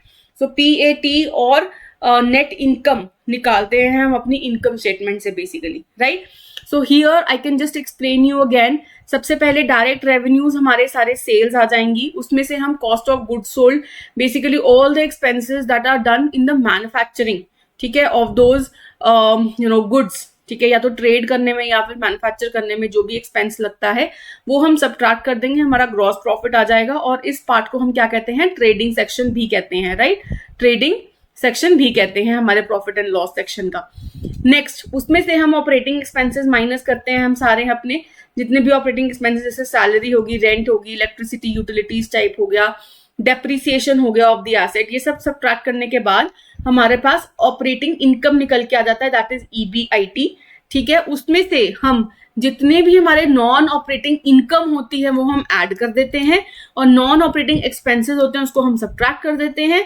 सो हमारे पास टोटल निकल के आ जाता है, अगर वो प्लस में आ रहा है तो वो इनकम हो गया, अगर वो माइनस में आ रहा होता तो वो एक्सपेंस हो जाता, ठीक है। फिर हम इसमें से अपने ऑपरेटिंग इनकम में से और ईबीआईटी में से माइनस कर देंगे अपने नॉन ऑपरेटिंग एक्सपेंसेस या फिर सब्ट्रैक्ट ऐड कर देंगे नॉन ऑपरेटिंग इनकम को, then you will get your EBT, ठीक है, प्रॉफिट बिफोर टैक्सेस। उसमें से हम अपना टैक्स माइनस कर देंगे, कितना टैक्स हमने गवर्नमेंट को पे कर दिया, तो हमारे पास आ जाएगा net income for that particular year, ठीक है जी। So this is your all income statement, ये पता होनी चाहिए आपको और बहुत सी इजी है, बहुत मुश्किल नहीं है। अब इसमें जो 4 तरीके के प्रॉफिट्स हमने किए ये आपको पता होने चाहिए। सबसे पहले हमने ग्रॉस प्रॉफिट निकाला, ठीक है। Gross profit basically tells me that how much is the profit from the main activity of the business, then your Operating profit, this tells me what is the overall profitability from the main activity of the business only. ठीक है, कि business को चलाने के लिए भी जो जो हमने एक्सपेंसेस किए वो भी माइनस करने के बाद हमारा ऑपरेटिंग प्रॉफिट निकल जाता है, right. Then we get the profit before taxes, that is the profitability of the firm. ठीक है, before I pay my taxes, the overall profitability of the firm including my operating expenses and including my non operating part also. ठीक है, we get the profit before taxes and then we get the net profit, right? Then we get the net profit, that is our PAT, profit after taxes. That is the overall profitability of the firm after doing all kinds of expenses, all interest and taxes, etc., etc., right? Now when I talk about the schedule 3 of the Companies Act, now I would like to specify that whatever format we have done, okay, the vertical format that we have done, that is a very general format, that is not according to the guidelines. Okay, according to the guidelines, if I talk about, so it is mentioned in the schedule 3 of the Companies Act that how do you need to actually present your financial statements. Okay, so schedule 3 of the Companies Act, that is given by MCA, Ministry of Corporate Affairs. Okay, so Ministry of Corporate Affairs is basically a significant framework in India. Okay, or you can say a schedule 3 of the Companies Act is basically a significant framework in India जो बताता है that what is the standardized format and presentation guidelines for all the financial statements, not just for one, for all the financial statements, that is our income statement also and balance sheet also. ठीक है, और ये कौन देता है हमें? MCA देता है, Ministry of Corporate Affairs. ये schedule 3 कौन देता है? MCA. ठीक है, सो ये बेसिकली एक रेगुलेटरी या सुपरवाइजरी टूल के जैसा है, बेसिकली जो बताता है कि है ना सारी कंपनी जो रजिस्टर्ड हैं क्या वो इस शेड्यूल 3 को फॉलो करती हैं या नहीं करती हैं, राइट. सो बेसिकली ये रेगुलेट करने में, मॉनिटर करने में हेल्प करता है. ऑल्सो आपने एक चीज ध्यान में रखनी है, जो ये schedule 3 of the companies act है ये सबको एप्लीकेबल है, ऑल द कंपनीज. ठीक है, लेकिन किस किस को नहीं है? एक तो इंश्योरेंस कंपनीज को नहीं है, ठीक है, एक बैंकिंग कंपनीज को नहीं है कि आपको ये फॉलो करना ही करना है, बिकॉज उनकी जो सब हेडिंग होती है ना वो काफी डिफरेंट होती हैं. सो दैट इज वाई उनके लिए नहीं है. Insurance, banking and any company engaged in the supply and generation of electricity, ये 3 कंपनीज के अलावा शेड्यूल 3 सबके लिए एप्लीकेबल है, इनके लिए नहीं है. अगर ये चाहते हैं कुछ और यूज करना तो ये यूज कर सकते हैं, right. So with this your income statement is complete, but आज हम एक और फाइनेंशियल स्टेटमेंट को कवर कर लेंगे, that is your balance sheet. ठीक है, अब बैलेंस शीट को बहुत अच्छे से आपने समझना है, लेकिन इनकम स्टेटमेंट अगर आपको समझ में आ गया तो बहुत ही 50% of the part of your work has been done. इस पे जो क्वेश्चंस आते हैं काफी मैंने देखे हैं, प्रीवियस ईयर में क्वेश्चंस आ रखे इनकम स्टेटमेंट में. अब बैलेंस शीट पे भी क्वेश्चंस आए हुए हैं, तो बैलेंस शीट के भी कंसेप्ट को हम ऐसे ही अंडरस्टैंड कर लेंगे. ठीक है, सो ये आपका फॉर्मेट ऑफ बैलेंस शीट है जो हम एक्सप्लेन करने के लिए आपको यूज करेंगे. Again this is a very generalised format, ऐसा नहीं है कि यही मैंडेटरी फॉर्मेट है. ठीक है, ये कंपनी 3 का कंपनी एक्ट का शेड्यूल 3 का नहीं है, ये एक जनरलाइज फॉर्मेट है जो हम आपको समझाएंगे, सो दैट आपके पास छोटी छोटी चीजें हैं जो इसमें आपको समझ में आ जाए. ठीक है जी, सो स्टार्ट करते हैं with the asset side first. ठीक है, इसमें 2 साइड्स हैं आपकी, liability plus share holders equity. ठीक है, एंड सेकंड है हमारी एसेट साइड. मोस्टली जो देखा गया है वो हम लेफ्ट साइड पे हमारी liability and share holders equity लिख लेते हैं, and on the right hand side we write the assets. और इसको आपने याद कैसे करना है, हमें पता है हमारी बैलेंस शीट इक्वेशन या फिर accounting equation, assets is equal to liabilities plus equity या फिर हम कहते हैं capital, right. So you should know your asset side, all the total of your asset side will always be equal to the total of your liability and shareholder equity side. ठीक है, ये जो दोनों का टोटल आता है ना यहाँ पे, ये दोनों का इक्वल होता है हमेशा. ठीक है, चलिए अब इसको स्टार्ट करते हैं. हम स्टार्ट करेंगे with the decoding of the asset side first. ठीक है, एसेट साइड में हमारे पास 2 चीजें होती हैं, एक होता है करंट एसेट्स, एक होती है हमारी non current assets. So what are current assets first, या फिर हम पहले क्वेश्चन पूछते हैं व्हाट आर एसेट्स, ऑल्दो हम ये पढ़ चुके हैं, but what are assets, you tell me. Assets क्या हैं हमारे? All those resources that are held in the business. ठीक है, जो रिसोर्सेज जो हेल्प करते हैं हमें फ्यूचर बेनिफिट को अर्न करने के लिए, दोज आर माय एसेट्स. जैसे कि हमारी कार, मशीनरी, हमारी लैंड, बिल्डिंग, ये सब हमारे एसेट्स हैं, ये हमारे रिसोर्सेज हैं जो हमें हेल्प करते हैं ताकि हम रेवेन्यू को जनरेट कर सके, राइट. सो एसेट्स तो हमें पता है. अब एसेट्स में 2 चीजें हैं, हमारी करंट एसेट्स और नॉन करंट एसेट्स, जिसकी भी आपको ब्रीफ में नॉलेज है. ठीक है, let us start with the current assets. Now what are current assets? So current assets are those assets which are held in the business for less than 1 year. All the resources that you have, all the assets that you have, जो आपके पास सिर्फ 1 साल या फिर 1 साल से कम के लिए हैं, वो आपके करंट एसेट्स का पार्ट बन जाते हैं, ठीक है, और वो आपके बैलेंस शीट में शो भी होंगे. तो अभी हम पढ़ेंगे सारे छोटे छोटे करंट एसेट्स जो हमारे बैलेंस शीट का पार्ट होते हैं, ठीक है. एक एक करके उसको डिस्कस कर लेते हैं. पहला है आपका करंट इन्वेस्टमेंट्स. करंट इन्वेस्टमेंट्स क्या होता है? जिससे जो इन्वेस्टमेंट्स आपने करी, जैसे कि आपने फिक्स डिपॉजिट में पैसा डाला, आपने कहीं अपनी रेकरिंग डिपॉजिट में पैसा डाला, आपने कुछ शेयर्स में पैसा डाला, सो ये आपकी छोटी छोटी इन्वेस्टमेंट्स है. लेट अस से ये जो इन्वेस्टमेंट आपने करी, this is for less than 1 year. जैसे कि 9 मंथ्स के लिए कर ली, 10 मंथ्स के लिए कर ली, 11 मंथ्स के लिए कर ली, है ना, इवन फॉर 1 मंथ अगर आपने कर ली. So this is a current investments, ठीक है. सो ऑल दो investments that you have done for less than a period of 1 year are all a part of your current assets, ठीक है. Similarly आता है हमारा कैश एंड कैश इक्विवेलेंट्स. अब ये क्या होता है? देखो, बेसिकली कैश तो होगा आपका फिजिकल कैश, ठीक है, जो आपके पास बिजनेस में है, वो आपका एसेट ही है. आप उससे कुछ खरीद सकते हो, उससे कुछ ट्रेडिंग कर सकते हो, etcetera etcetera. And all those assets which are like cash equivalents which can be readily convertible into physical cash, ठीक है, जो बहुत ही हाईली लिक्विड एसेट्स होते हैं, उनको हम कहते हैं कैश इक्विवेलेंट्स. जैसे कि हमारे बैंक अकाउंट में पैसा पड़ा है, आप जाओगे बैंक में अपना पैसा निकलवा के ले आओगे, उसको फिजिकल कैश में टर्न आउट कर सकते हो. तो बैंक अकाउंट आपका कैश इक्विवेलेंट का पार्ट हो गया. देन शॉर्ट टर्म डिपॉजिट्स, अगर मैं बात करूं आपकी ये एफडी आरडी की ही, ठीक है, तो ये शॉर्ट टर्म डिपॉजिट्स है. आजकल तो इंटरनेट बैंकिंग के थ्रू आप इन सिंगल क्लिक आप अपना फिक्स डिपॉजिट का पैसा अपने बैंक अकाउंट में ट्रांसफर करवा सकते हो और फिर बैंक में जाके अपना फिजिकल कैश निकलवा सकते हो. So hence these are also a part of your cash equivalents. Then आपके चेक्स, आपके डिमांड ड्राफ्ट, अगर किसी ने आपको चेक इशू करा है तो अगेन चेक भी क्लियर हो जाता है आजकल, वो भी एक दिन में क्लियर हो जाता है आपके बैंक से, right. And demand draft, for example किसी ने आपको डिमांड ड्राफ्ट दिया है. What is a demand draft? Late us suppose एक पर्सन है एक्स, ठीक है, एक पर्सन है एक्स, उसने ना एक डिमांड ड्राफ्ट बनवाया. कैसे बनवाएगा वो डिमांड ड्राफ्ट? वो ना किसी भी बैंक में चला जाए, उसका चाहे अकाउंट वहां पे है चाहे नहीं है, वो पीएनबी में चला गया, late us suppose Punjab national bank में, और उसने कहा कि ये एक कंपनी है, मेरी कंपनी का नाम है लेटर से एबीसी लिमिटेड. एबीसी लिमिटेड एक कंपनी है, आपने ना इस कंपनी को मुझे पैसे देने हैं, तो इसके नाम पे एक डिमांड ड्राफ्ट बना दीजिए. सो पीएनबी क्या करेगा? पीएनबी एक चेक की शेप में ही होता है, एक चेक के उसमें डॉक्यूमेंट होता है, डॉक्यूमेंट क्रिएट कर देगा डिमांड ड्राफ्ट के नाम से, ठीक है, और वो एबीसी लिमिटेड के नाम पे बना देगा. एक्स जो है उसको पैसे दे देगा, पीएनबी को सारे पैसे दे देगा. अब पीएनबी ने उसके ही नाम पे एबीसी लिमिटेड के नाम पे एक चेक बना दिया, डिमांड ड्राफ्ट बना दिया बेसिकली. अब मेरी कंपनी जो है एबीसी लिमिटेड, अगर मुझे जब भी वो पैसा चाहिए है, ठीक है, मैं बैंक में जाऊंगी, पीएनबी में जाऊंगी और अपना पैसा निकलवा के ले आऊंगी, क्योंकि एक्स ने तो पैसे ऑल दे ही दिए हैं ना पीएनबी को. सो पीएनबी जो है वो मुझे पैसा बाद में दे देगी जब भी मैं उसको वो डिमांड ड्राफ्ट दिखाऊंगी, right. So this is also something which can be readily convertible into cash, ठीक है जी. So hence cash and cash equivalents is also part of your current assets.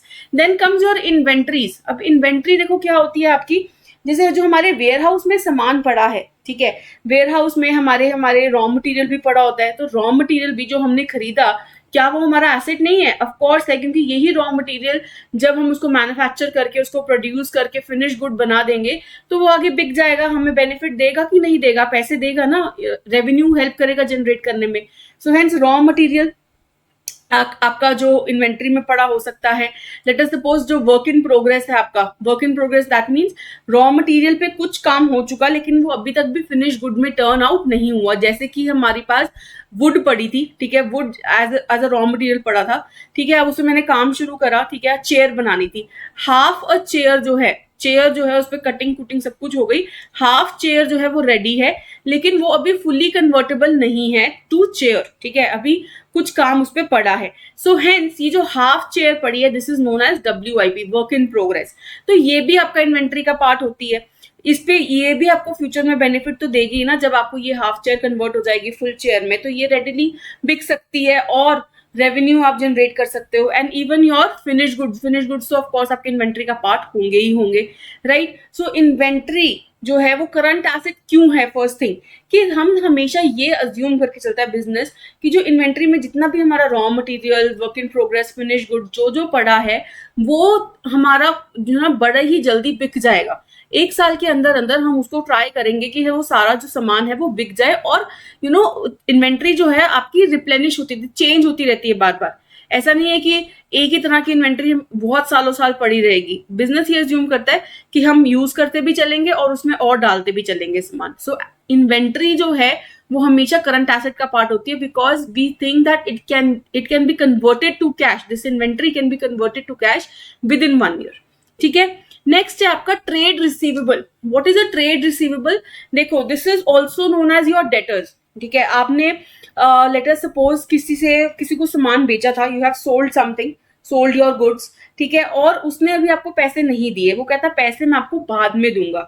So hence he becomes your what? He becomes your debtor. ठीक है, let us suppose your business ABC limited है आपका business, और आपने राम को सामान cell किया था। ठीक है, you have sold goods to Ram. So Ram said that I don't have the money right now, I will pay you after 3 months. So Ram becomes your what? Ram becomes your debtor. So similarly आपके बहुत सारे debtors होंगे, ठीक है, जैसे कि राम, श्याम, बहुत सारे लोग होंगे जिनसे आपने पैसा लेना होगा। सो उसका जो सम है वो आपका ट्रेड रिसीवेबल्स या फिर डेटर्स के अंडर आ जाता है। ट्रेड रिसीवेबल्स इसको क्यों कहते हैं? बेसिकली बिकॉज आपने ट्रेडिंग करी, you manufactured something, you sold something, so this is basically trade, and because of the trade, because of the main activity of the business, you will receive something, so that is why it is known as trade receivables. ठीक है, next आता है आपका short term loans and advances. देखो, अब short term loans and advances basically means कि आपने किसी को लोन दिया, any loan given for a short period of time. आपने किसी को लोन दिया, that means for a less than a period of 1 year, तभी वो करंट एसेट्स का पार्ट बनेगा ना, क्योंकि ऐसा लोन जो आपने 1 साल से कम के लिए दिया, तभी वो लोन आपके पास 1 साल के अंदर अंदर वापस भी आ जाएगा, है ना, उसका पैसा। So hence short term loans and advances is a part of your current assets when you have given a loan to someone. ये याद रखना, you have not taken a loan here, you have given a loan, तभी तो वो asset बनेगा ना, because अगर आपने किसी को लोन दिया है तभी तो आप उस पर पैसा कमा पाओगे, right? So any loan given for a short term to somebody, like a company giving a loan to an employee or a director or a supplier, is known as a current asset. ठीक है जी। Next इसी के अंदर short term loan advances के अंदर ही आता है आपका प्रीपेड एक्सपेंस। ऐसे क्वेश्चंस भी आ जाते हैं। ठीक है, now what is a prepaid expense? Late us suppose आपने इंटरनेट का बिल था, ठीक है, इंटरनेट का बिल जो था वो आपने सारा का सारा एक ही महीने में भर दिया। ठीक है, जैन टू दिसंबर का बिल था, आपने सारा बिल जनवरी में ही भर दिया। सो hence this is what? This is a prepaid expense. ठीक है, 12 months का बिल आपने पहले ही भर दिया। अब इसका जो बेनिफिट है वो आप हर महीने इंटरनेट यूज करके निकाल लोगे। सो hence this is what? This is a kind of a prepaid expense. And why is this an asset? Because the benefit of this kind of an expense you will be taking for in the next coming subsequent months. ठीक है, so that is why this is an asset first thing, and this is why it is termed as short term loan and advances, because it is like you have given loan to someone, पैसा दे दिया आपने advance में उसको, और उसका जो benefit है फिर आप लेते रहोगे हर महीने। so that is why ना ये short term loans and advances की कैटेगरी के अंदर ही हम प्रीपेड एक्सपेंसेस लिखते हैं। ठीक है जी, सो ये आपने याद रखना है, prepaid expense is a part of your current asset first thing, but under the heading what? Under the heading of short term loans and advances. ऐसे छोटे छोटे क्वेश्चंस भी पूछे जा सकते हैं, सो you should be well prepared. ठीक है, देन आपके अदर करंट एसेट्स में आपके कौन से आ जाएंगे? देखो, ऑल दोज एसेट्स जो कहीं और किसी और का पार्ट नहीं बन रहे हैं वो आपके अदर करंट एसेट्स का पार्ट बन गया। ठीक है, और जो ऐसे एसेट्स जिसका पैसा आपको 1 साल के अंदर अंदर आ जाएगा, right, that will be with in 1 year you will be getting the money converted into cash. इसका और एग्जांपल क्या है? Interest accrued on investment. अब ये ऐसा एसेट है जो कहीं और तो नहीं आया, इसलिए ये अदर करंट एसेट्स का पार्ट बन जाएगा। इंटरेस्ट अक्रूड ऑन इन्वेस्टमेंट, इसका मतलब क्या है? देखो समझो, लेट अस सपोज आपने ना एक FD बुक करी थी, फिक्स डिपॉजिट बुक किया था ऑन 1 July 2000। ठीक है, लेकिन जो फाइनेंशियल ईयर होता है आपका वो तो अप्रैल टू मार्च होता है, right? April you can say 2024 to March 2025 let us suppose. ठीक है, तो इस केस में क्योंकि यहाँ पे 2000 लिया हुआ है तो मैं ऐसे ले लूँ अप्रैल 2000 टू मार्च 2001। ठीक है, ऐसे ले लेते हैं। ठीक है, तो ये आपका फाइनेंशियल ईयर है। अब FD जो है आपने बीच में कहीं बुक करी, 1 साल के लिए बुक करी, लेकिन 1 July को बुक करी। सो hence it will B maturing on 1 July 2001। अब मेरा जो फाइनेंशियल ईयर है वो तो मार्च में ही खत्म हो जाएगा। सो जो इंटरेस्ट है इस साल का वो तो मुझे इसी साल में लिखना है ना। अब अब पूरा का पूरा इंटरेस्ट मैं जुलाई 2001 तक तो नहीं लेके जाऊंगी, वो तो नेक्स्ट फाइनेंशियल ईयर में चला जाएगा, लेकिन जो इंटरेस्ट मैंने इस साल में कमाया है दैट इज फ्रॉम 1 जुलाई 2000 से लेके 31 मार्च 2001 तक जितना भी इंटरेस्ट मैंने कमाया है वो तो मेरे इसी साल का है।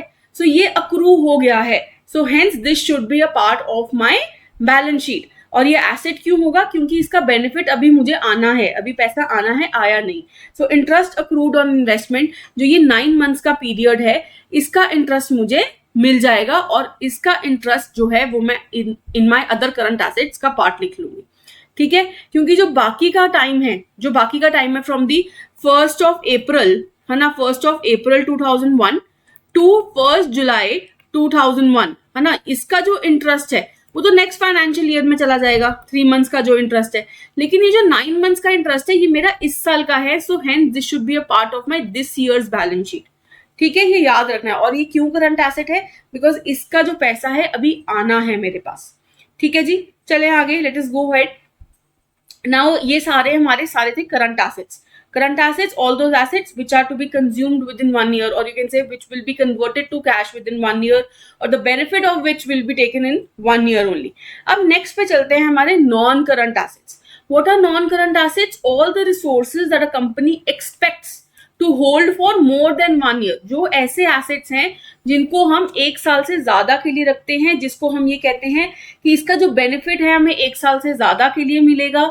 और ऐसे assets which are not easily convertible into cash within 1 year, तो उनको 1 साल से ज्यादा लग ही जाता है। These are known as long term assets or you can say non current assets. ठीक है, राइट, आई होप ये बहुत अच्छे से क्लियर है और हमें पता भी है current assets non current assets, brief में तो हमें पता है क्या होता है। अब नॉन करंट एसेट्स में हमारे पास क्या क्या आ जाएगा? सबसे पहले है हमारे पास टैंजिबल एसेट्स, या फिर इसको बोलते हैं फिक्स्ड एसेट्स और PPE, that is property plant and equipment. Property plant and equipment समझते हैं इसको क्या होता है। Tangible assets, all those assets which can be touched, ठीक है, टच्ड।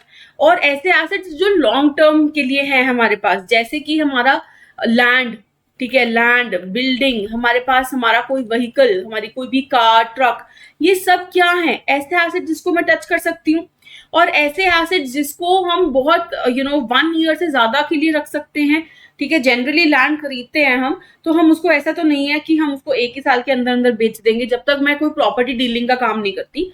बट यस, अगर मेरा कोई ऐसा मैन्युफैक्चरिंग का बिजनेस है, कोई ट्रेडिंग का बिजनेस है, सो इन दैट केस अगर मैं लैंड, बिल्डिंग कुछ भी खरीदती हूँ, सो मैं यही ट्राई करती हूँ कि मेरे को अपने बिजनेस के लिए वो यूज करना है, तो मैं इसको 1 साल से ज्यादा के लिए तो रखूंगी ही ना।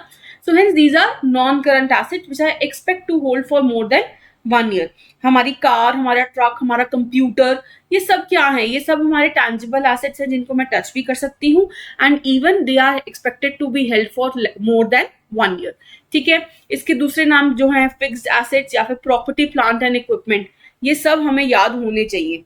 अब जो इसका कॉस्ट है ना, कॉस्ट ऑफ पीपीई या कॉस्ट ऑफ दीज एसेट्स, ये इतना इजी नहीं होता निकालना। ऐसा नहीं कि जो लैंड है, फॉर एग्जाम्पल मैंने कितने की खरीदी, 20 लाख रुपीस की खरीदी, अब ये जो लैंड है वो सिर्फ 20 लाख रुपीस की मैं एग्जैक्टली डाल दूं, नहीं, क्योंकि ये तो सिर्फ परचेज प्राइस हो गया। इसके ऊपर बहुत सारे एक्सपेंसेस हैं जो लगे हो सकते हैं, तो वो भी कॉस्ट ऑफ एसेट का पार्ट हो सकते हैं। अब ये हमने समझना है कि कॉस्ट में हम क्या क्या इंक्लूड करते हैं।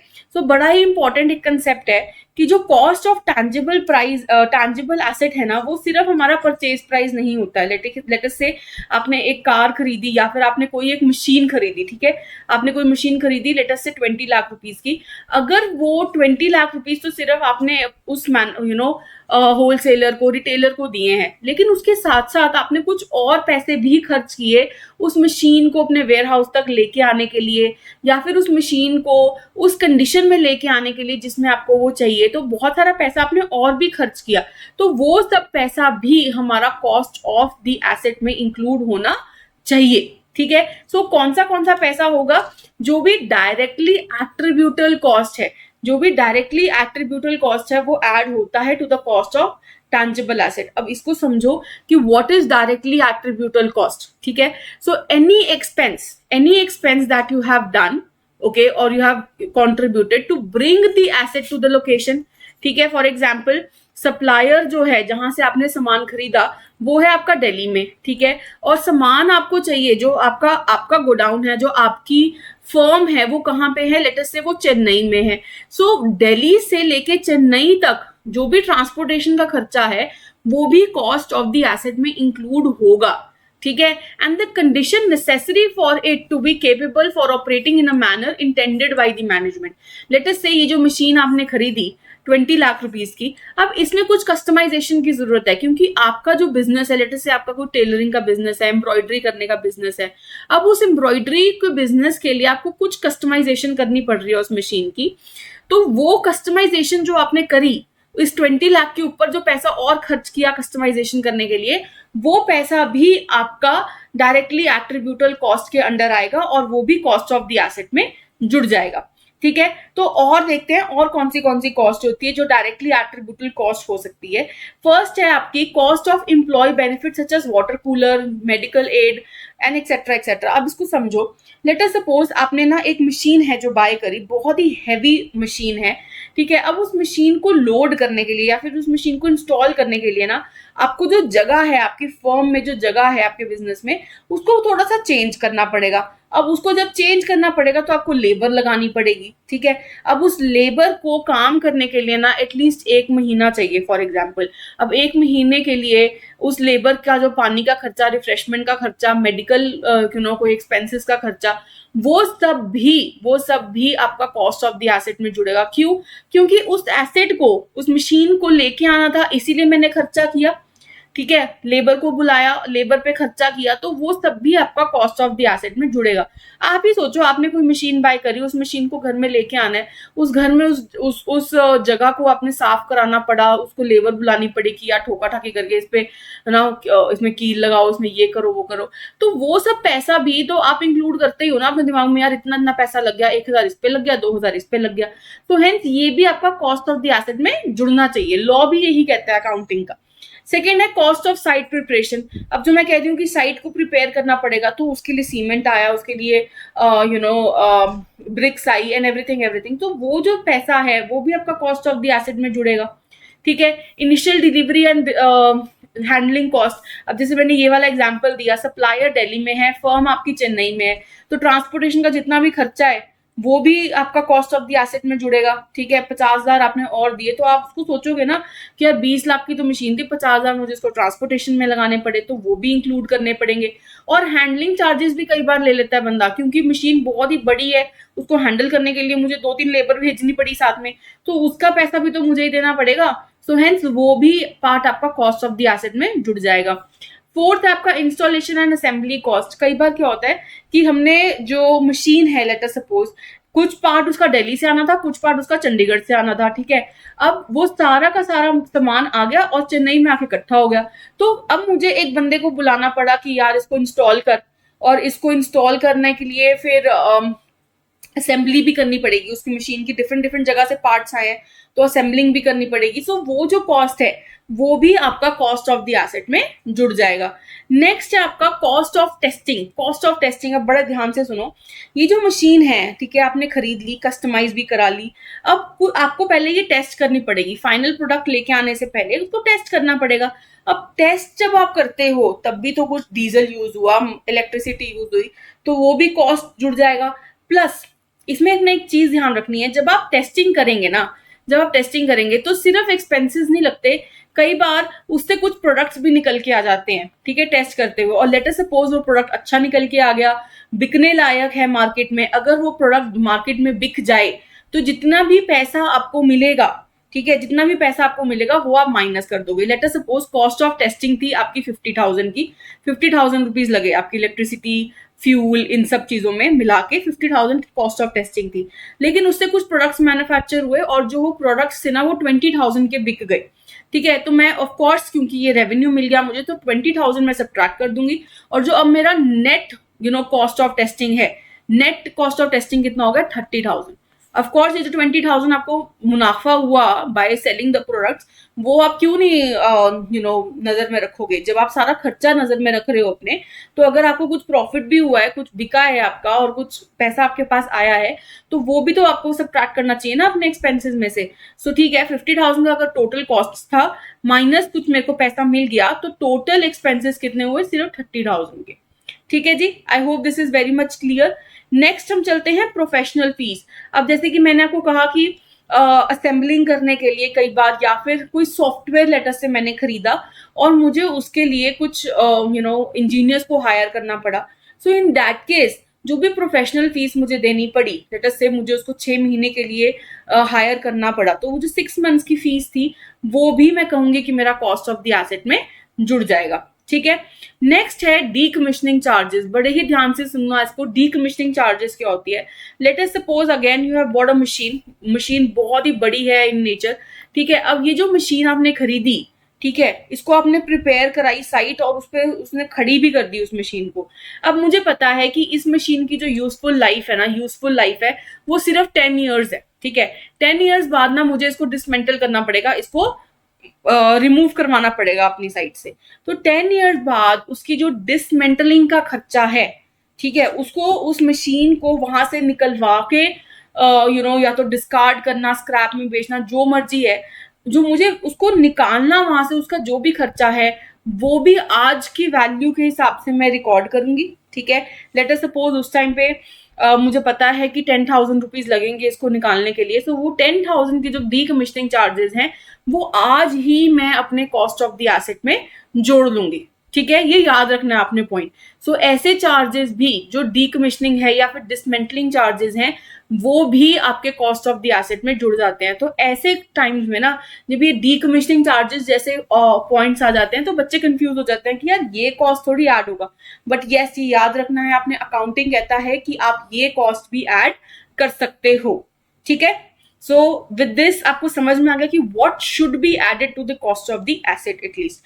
तो कॉस्ट ऑफ द एसेट में सिर्फ परचेज प्राइस नहीं आता कि 20 लाख की मशीनरी खरीदी तो 20 लाख उसमें डाल दिए, नहीं, आपने और भी चीजें ऐड करनी होती हैं, जैसे कि प्रिपरेशन, डिलीवरी के चार्जेस, इंस्टॉलेशन के charges and etcetera etcetera.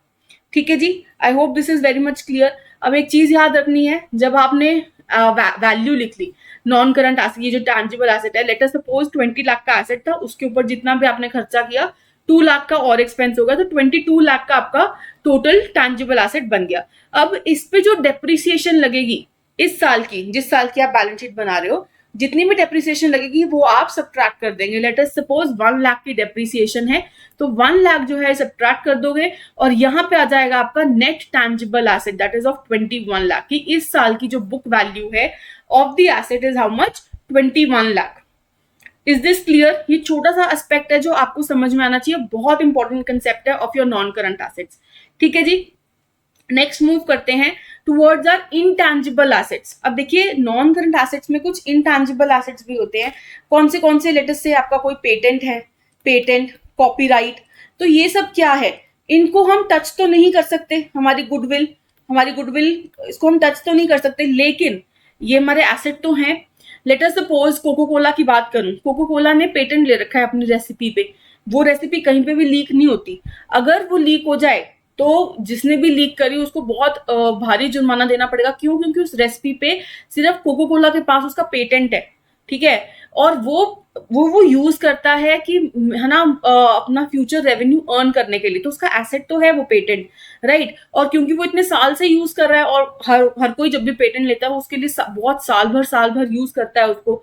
So hence ऐसा एसेट है जो बहुत सालों के लिए यूज होता है, of course more than 1 year, and we earn revenue through that as well, and which cannot be taken by anybody else, है ना, जैसे पेटेंट हो गया, कॉपीराइट हो गया। तो ये जो है ये सारे मेरे इंटैंजिबल एसेट्स हो गए। सिमिलरली मेरी गुडविल की बात करूं, गुडविल जो है, लेट अस से ब्रांड वैल्यू, गुडविल या फिर ब्रांड वैल्यू, जैसे कि मैं बात करूं एप्पल का जो आईफोन है आपका, ठीक है, एप्पल का जो आईफोन है, अगर मुझे जितना पता है वो 1.5 लाख का भी आज एप्पल का आईफोन जो है वो बिक रहा है, ठीक है, मार्केट में। लेट अस सपोज वो same features, don't kill me for that, but okay, same features आपका ओप्पो भी दे दे, ठीक है, तो क्या ओप्पो 1.5 लाख चार्ज कर सकता है कस्टमर से? नहीं, बिल्कुल नहीं कर पाएगा, कोई नहीं खरीदेगा जाके, right. Why Apple is charging? Because Apple has that goodwill. Now उस गुडविल की ऑफ कोर्स वैल्यू है ना. अगर एप्पल अपना नाम किसी को बेच दे तो वो कितने पैसे में बेचेगा? क्यों? क्योंकि उसको पता है कि मेरा नाम बहुत बिकता है. So hence in that case goodwill का भी एक प्राइस होता है, और गुडविल भी हमारा एक एसेट होता है जिसको मैं टच नहीं कर सकती, लेकिन फर्म में बहुत अच्छी वैल्यू होती है उसकी. ठीक है. नेक्स्ट आता है हमारा non current investments. Non current investments is very similar to current investments. Current investments थी for less than 1 year. Non current investments that is done for period of more than 1 year. ठीक है. ऐसी investment हमने FD में करी, RD में, shares में, लेकिन मैंने करी with the expectation to hold it for more than 1 year. that will be what? That will be my non current investments. Coming to your long term loans and advances. Long term loans and advances क्या होते हैं आपके? Similar to your short term loans and advances. कि loan आपने किसी को दिया है, लोन आपने किसी को दिया है, दैट इज शॉर्ट टर्म. कब होगा? जब आपने लोन वापस लेना है विद इन 1 ईयर. ठीक है. अगर मैंने उसको लोन दिया है लेकिन I will be taking money back after a period of 1 year, जैसे कि मैंने उसको लोन दिया फॉर 15 मंथ्स या फिर 18 मंथ्स के लिए दिया है, so in that case that will be a long term loans and advances. ठीक है. When I've given a loan for a period of more than 1 year. Next comes your deferred tax asset. Deferred tax asset क्या होता है? इसको बड़े ही ध्यान से सुनिए. देखिए, tax asset which are resulting from the difference in the income recognition of accounting method and tax laws. अब एक चीज हमेशा याद रखना, जो आपके अकाउंटिंग मेथड होते हैं, अकाउंटिंग लॉज होते हैं ना, those are different from the tax laws. कई बार टैक्स लॉ जो होता है ना वो परमिट नहीं करता है कुछ चीजें. ठीक है. अकाउंटिंग मेथड कहता है कि परमिशन है मेरी तरफ से, बट टैक्स लॉ उसके लिए परमिट नहीं करता है. So in that case there is a difference between the two, accounting method में और टैक्स लॉज में. ठीक है. तो उसी डिफरेंस की वजह से ना कई बार हमारे पास कुछ एसेट्स निकल के आ सकते हैं. लेट अस सपोज आपने कुछ गुड्स बेचे 2 लाख रुपीज के. ठीक है. लेट अस सपोज आपने आईफोन ही बेचा 2 लाख रुपीज का. अब आपको पता है कि उस पर मुझे वारंटी देनी पड़ती है. ठीक है. सो अकाउंटिंग मेथड क्या कहता है? That you can account for warranties in the expense. आपने ये 2 लाख रुपीज का आईफोन बेचा और आपने उसको वारंटी दी है कि अगर कुछ खराब हो गया ना तो आई विल रिपेयर. ठीक है. तो लेट अस सपोज मुझे पता है कि इसमें खराब होने की जो टेंडेंसी है वो 50,000 की कुछ है, तो मैं 50,000 ना, अकाउंटिंग मेथड कहता है कि आप पहले ये 50,000 अलग करके रख सकते हो, एक प्रोविजन बना सकते हो कि आप ये 50,000 सेपरेट करके रख दो कि ये एक्सपेंस फ्यूचर में हो सकता है.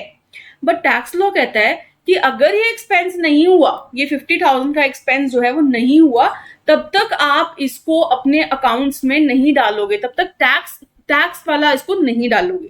ठीक है. तो अकाउंटिंग मेथड और टैक्स लॉ में ये डिफरेंस हो गया. ठीक है. अब अकाउंटिंग में तो मैंने ये 50,000 का एक्सपेंस शो कर दिया. अब जब मैंने इसको एक्सपेंस शो कर दिया, इनकम स्टेटमेंट में याद करो, मैंने इसको एक्सपेंस शो कर दिया, तो मेरा प्रॉफिट कम दिखेगा कि नहीं? According to my accounting method, because I have an expense of 50,000, my profit will be less according to the accounting method. तो मुझे कम टैक्स देना है. ठीक है. बट टैक्स लॉ के अकॉर्डिंग ये 50,000 मुझे नहीं डालने दे रहा. वो कह रहा है कि ये इसको एक्सपेंस आप नहीं शो कर सकते हो क्योंकि आपका ये एक्सपेंस हुआ ही नहीं, तो आप कैसे शो कर सकते हो? लेकिन अकाउंटिंग मेथड ने तो कहा था कर सकते हो, टैक्स लॉ मना कर रहा है. तो इन दैट केस क्योंकि आपने ये एक्सपेंस शो नहीं किया तो प्रॉफिट थोड़ा ज्यादा दिखेगा और आपको ज्यादा टैक्स पे करना पड़ेगा. ठीक है. तो अब क्या हुआ कि आपने जो है ज्यादा टैक्स पे कर दिया. ठीक है. लेट अस सपोज इस केस में जो प्रॉफिट दिख रहा था वो 1 लाख का दिख रहा था, और अभी जो प्रॉफिट टैक्स लॉ के अकॉर्डिंग आपका 1.5 लाख का दिख रहा था, तो टैक्स जो है आपने इसके अकॉर्डिंगली पे किया होगा 1.5 लाख के अकॉर्डिंग. राइट. तो आपने ज्यादा टैक्स पे करा है, इस साल में आपने ज्यादा टैक्स पे किया है. अब आपको पता है कि आने वाले अगले साल में ये 50,000 का एक्सपेंस हो ही जाएगा, कोई ना कोई तो वापस आएगा और अपना फोन जो है या तो चेंज कराएगा या उसमें रिपेयर कराएगा, और मैंने वारंटी दे रखी है तो मुझे करना पड़ेगा. तो जब अगले साल में कोई आएगा और ये 50,000 का एक्सपेंस होगा, ठीक है, सो उस टाइम पे टैक्स लॉ के अंडर आपको कम टैक्स देना पड़ेगा. ठीक है. अकाउंटिंग मेथड में तो आप ऑलरेडी ये इसका एक्सपेंस शो कर चुके हो तो आप नहीं शो करोगे, लेकिन टैक्स लॉ में आप उसका एक्सपेंस शो करोगे और तब आपको कम टैक्स देना पड़ेगा. क्यों? क्योंकि आप पहले ही ज्यादा टैक्स दे चुके हो. ठीक है. ध्यान से समझो ये बात कि ये 50,000 का एक्सपेंस आप इस साल में ऑलरेडी शो कर चुके हो एज पर दी अकाउंटिंग मेथड, दोबारा तो नहीं शो करोगे। तो अगले साल में जब ये एक्सपेंस एक्चुअल में हुआ तब अकाउंटिंग मेथड में आप ये नहीं शो करोगे, लेकिन टैक्स लॉ में उसको शो करोगे भी और उसका बेनिफिट भी लोगे। तो तब आपको कम टैक्स पे करना पड़ेगा अगले साल। तो क्यों कम पे करना पड़ा? क्योंकि आपने इस साल ज्यादा टैक्स पे कर दिया, जिसको मैं कह सकती हूँ कि मैंने एडवांस टैक्स पे कर दिया, कह सकती हूँ। ठीक है, ऑल्दो इसका पूरा मीनिंग एडवांस टैक्स नहीं होता, पर ऐसा मैं बोल सकती हूँ कि मैंने ज्यादा टैक्स पे कर दिया। तो जब मैंने ज्यादा टैक्स पे कर दिया अभी, तो क्या ये मेरा एसेट है? क्योंकि इसका बेनिफिट मुझे अगले साल मिलेगा। तो ये मेरा इसलिए एसेट हो गया। This is known as a deferred tax asset. This is and always याद रखना है, this will always be a non current asset, because ये हमेशा एक साल से ज्यादा का मुझे बेनिफिट देता है। ठीक है, so I hope this is very much clear. अब देखो, अगर नहीं समझ में आया, 1% भी नहीं समझ में आया, तो बहुत ज्यादा दिमाग नहीं लगाना है। सिर्फ ये याद रखना है कि डेफर्ड टैक्स एसेट कब होता है? जब अकाउंटिंग मेथड और टैक्स लॉ में कुछ डिफरेंस होता है। ठीक है, और अगर आपने इस टाइम पे ज्यादा टैक्स पे कर दिया है, so in that case it will be a deferred tax asset. सिर्फ इतना याद रखो, आपके लिए मोर देन इनफ है। ठीक है, एग्जाम्पल समझ में आया तो बहुत ही अच्छी बात है, नहीं समझ में आया तो थोड़ा सा आप स्मार्ट वर्क करके आप सिर्फ इतना समझो कि there is a difference in the accounting methods and tax laws, and because of the difference you pay tax more in this current year, and in the next subsequent year you will have to pay less tax, and because of that benefit it is known as a deferred tax asset. ठीक है, और अगर मैं बात करूं कुछ the next one, अगर मुझे नहीं लगता कि आपको यहाँ पे दिख रहा होगा, बट डेफर्ड टैक्सेस के अंदर है एक other non current assets, last other non current assets which are also you can say long term trade receivables. कई बार क्या होता है, ट्रेड रिसीवेबल्स, डेटर्स एक साल से ज्यादा टाइम ले लेते हैं पे ऑफ करने के लिए। ठीक है, अपने पैसा पे ऑफ करने के लिए। So in that case it will be a part of our other non current asset. ये बहुत ही रेयर सिचुएशन होती है कि डेटर्स एक साल से भी ज्यादा पैसा लगा दे, टाइम लगा दे, बट यस अगर वो ऐसा है तो वो अदर नॉन करंट एसेट के पार्ट में आ जाएगा। ठीक है जी, सो ये आपके सारी लिस्ट ऑफ एसेट्स है, करंट एसेट्स है, non current assets. I hope आपको ये बहुत अच्छे से क्लियर हो गया होगा, और छोटे छोटे से कंसेप्ट्स हैं इसमें। अगर आपको कोई डाउट हो तो कमेंट सेक्शन में जरूर आपने आके पूछना है। ठीक है, अगर वरना आप आगे मूव कर सकते हैं। We will start with the decoding of the liability side. ठीक है, अब इसमें भी आपके पास दो चीजें तो हैं ही हैं, that is current liability and non current liability, लेकिन इसके साथ साथ आपके पास एक और चीज है, that is share holders equity. इन तीनों के बारे में अब आगे पढ़ते हैं कि ये क्या होता है। ठीक है, so what are current liabilities? Current liabilities are the liabilities or the obligations that you need to pay off within 1 year, है ना। so ऐसी liabilities, obligation जो एक बिजनेस के ऊपर है और उसको पता है कि ये मुझे एक ही साल के अंदर पे ऑफ करना है, that are current liabilities। ये सबको हमें पता है, राइट। सो इसके अंदर आपका क्या क्या आ जाएगा? एक आ जाएगा आपका शॉर्ट टर्म बोरोविंग। देखो, short term borrowing means what? हमने किसी से पैसा लिया, किसी से लोन लिया, लेकिन हमें पता है that needs to be paid off within 1 year. ठीक है, लेट अस सपोज मैंने किसी से उधारी ली है 3 मंथ्स के लिए, 4 मंथ्स के लिए, तो वो क्या है मेरा short term borrowings, right. Then is my trade payable. Now trade payable is very similar to your creditors. ठीक है, बेसिकली लेट अस सपोज आपने किसी से परचेजेस करी, ठीक है, परचेज किया, रॉ मटेरियल परचेज किया, कुछ भी परचेज किया, और आपने उसको पैसे अभी नहीं पे करे हैं, आप उसको बाद में पे ऑफ करेंगे। सो लेट अस सपोज आपने परचेज करा, लेट अस से फ्रॉम शाम। अब शाम से परचेज किया, तो ये शाम क्या हो गया आपके लिए? क्रेडिटर। क्यों? क्योंकि आपने इसको पैसे देने हैं, राइट। इसको इस पैसे आपने देने हैं। तो ये आपके ऊपर एक ऑब्लिगेशन है, बिजनेस के ऊपर एक ऑब्लिगेशन है कि शाम को पैसे देने हैं, हेंस ये आपका क्रेडिटर हो गया। सो हेंस जब ये ट्रेड पेबल कब बनता है? जैसे कि मैंने परचेजेस करा related to my trade, related to the main activity of my business, right. So जब ट्रेडिंग करने के लिए मैंने कुछ परचेजेस करी हैं, that are known as trade payables. ठीक है, और जब मुझे उसको पैसा बाद में पे करना होता है। अब मोस्टली जब भी हमने कोई क्रेडिटर होता है तो हमें मोस्टली 3 मंथ 6 मंथ का ही टाइम देता है। So hence these are also for the current liability, right, that is for short term borrowings, like short term liability. Next is your short term provisions. अब देखो, ये बड़ा ही अच्छा कंसेप्ट है। What is short term provisions? These are the provisions that out go out go to happen within 1 year. Basically क्या करता है एक बिजनेस, बिजनेस को पता है कि एक साल में ना मुझे यार ये एक्सपेंसेस होने वाले हैं, तो बिजनेस पहले से ही कुछ साइड कर लेता है। एज एन इंडिविजुअल भी आपको पता है यार ये खर्चा आने वाला है, मेरा मेजर खर्चा है, स्कूल की कॉलेज की फीस देनी है। सो इन दैट केस आप क्या करते हो, पहले से ही कुछ पैसा साइड करना शुरू कर देते हो। So that is what, that is creating a provision, keeping aside some money. और जब हमें पता है कि ऐसा एक्सपेंस है जो एक साल के अंदर अंदर होगा, so that is why this is known as a short term provision. जैसे कि टैक्सेस पेबल, एक बिजनेस को पता है एक साल में मुझे टैक्सेस तो आएंगे ही, ठीक है, वो श्योर नहीं होता कि कितनी अमाउंट आएगी, लेकिन अप्रोक्सीमेशन के हिसाब से वो कुछ प्रोविजन तो बना सकता है। सेकेंडली डिविडेंड पेबल, एक लार्ज स्केल बिजनेस है, जैसे कि रिलायंस की बात करूं अगर मैं, तो रिलायंस को पता है कि यार मुझे अपने शेयर होल्डर्स को eight the end of the year dividends पे ऑफ करने हैं, राइट। सो उसके लिए भी वो पहले से प्रोविजन बनाएगा। Secondly provision for warranty, late us suppose एक कंपनी है जैसे कि एप्पल है, वो काफी वारंटी देती है कि है ना, एक साल में अगर आपका फोन खराब हो गया तो हम वापस कर देंगे या हम ये पार्ट रिपेयर कर देंगे। सो that is what, that is provision for warranties, कि अगर एप्पल ने ये वारंटी दी है तो वो पैसा भी कुछ साइड करके रखेगा कि अगर कोई वापस आ गया तो ऐसा नहीं कि मेरे पास हाथ में कुछ हो ही ना, तो उस एक्सपेंस के लिए पैसा साइड कर लेगा। अच्छा, अब देखो इसमें प्रोविजन फॉर वारंटीज में एक चीज ध्यान रखनी है, अगर वारंटी एक साल के लिए दी है तो वो शॉर्ट टर्म प्रोविजन में आएगी, लेकिन कई बार हम प्रोविजन प्रोविजन फॉर वारंटीज को लॉन्ग टर्म में भी डाल लेते हैं जब हम वारंटी एक साल से ज्यादा के लिए देते हैं, ठीक है।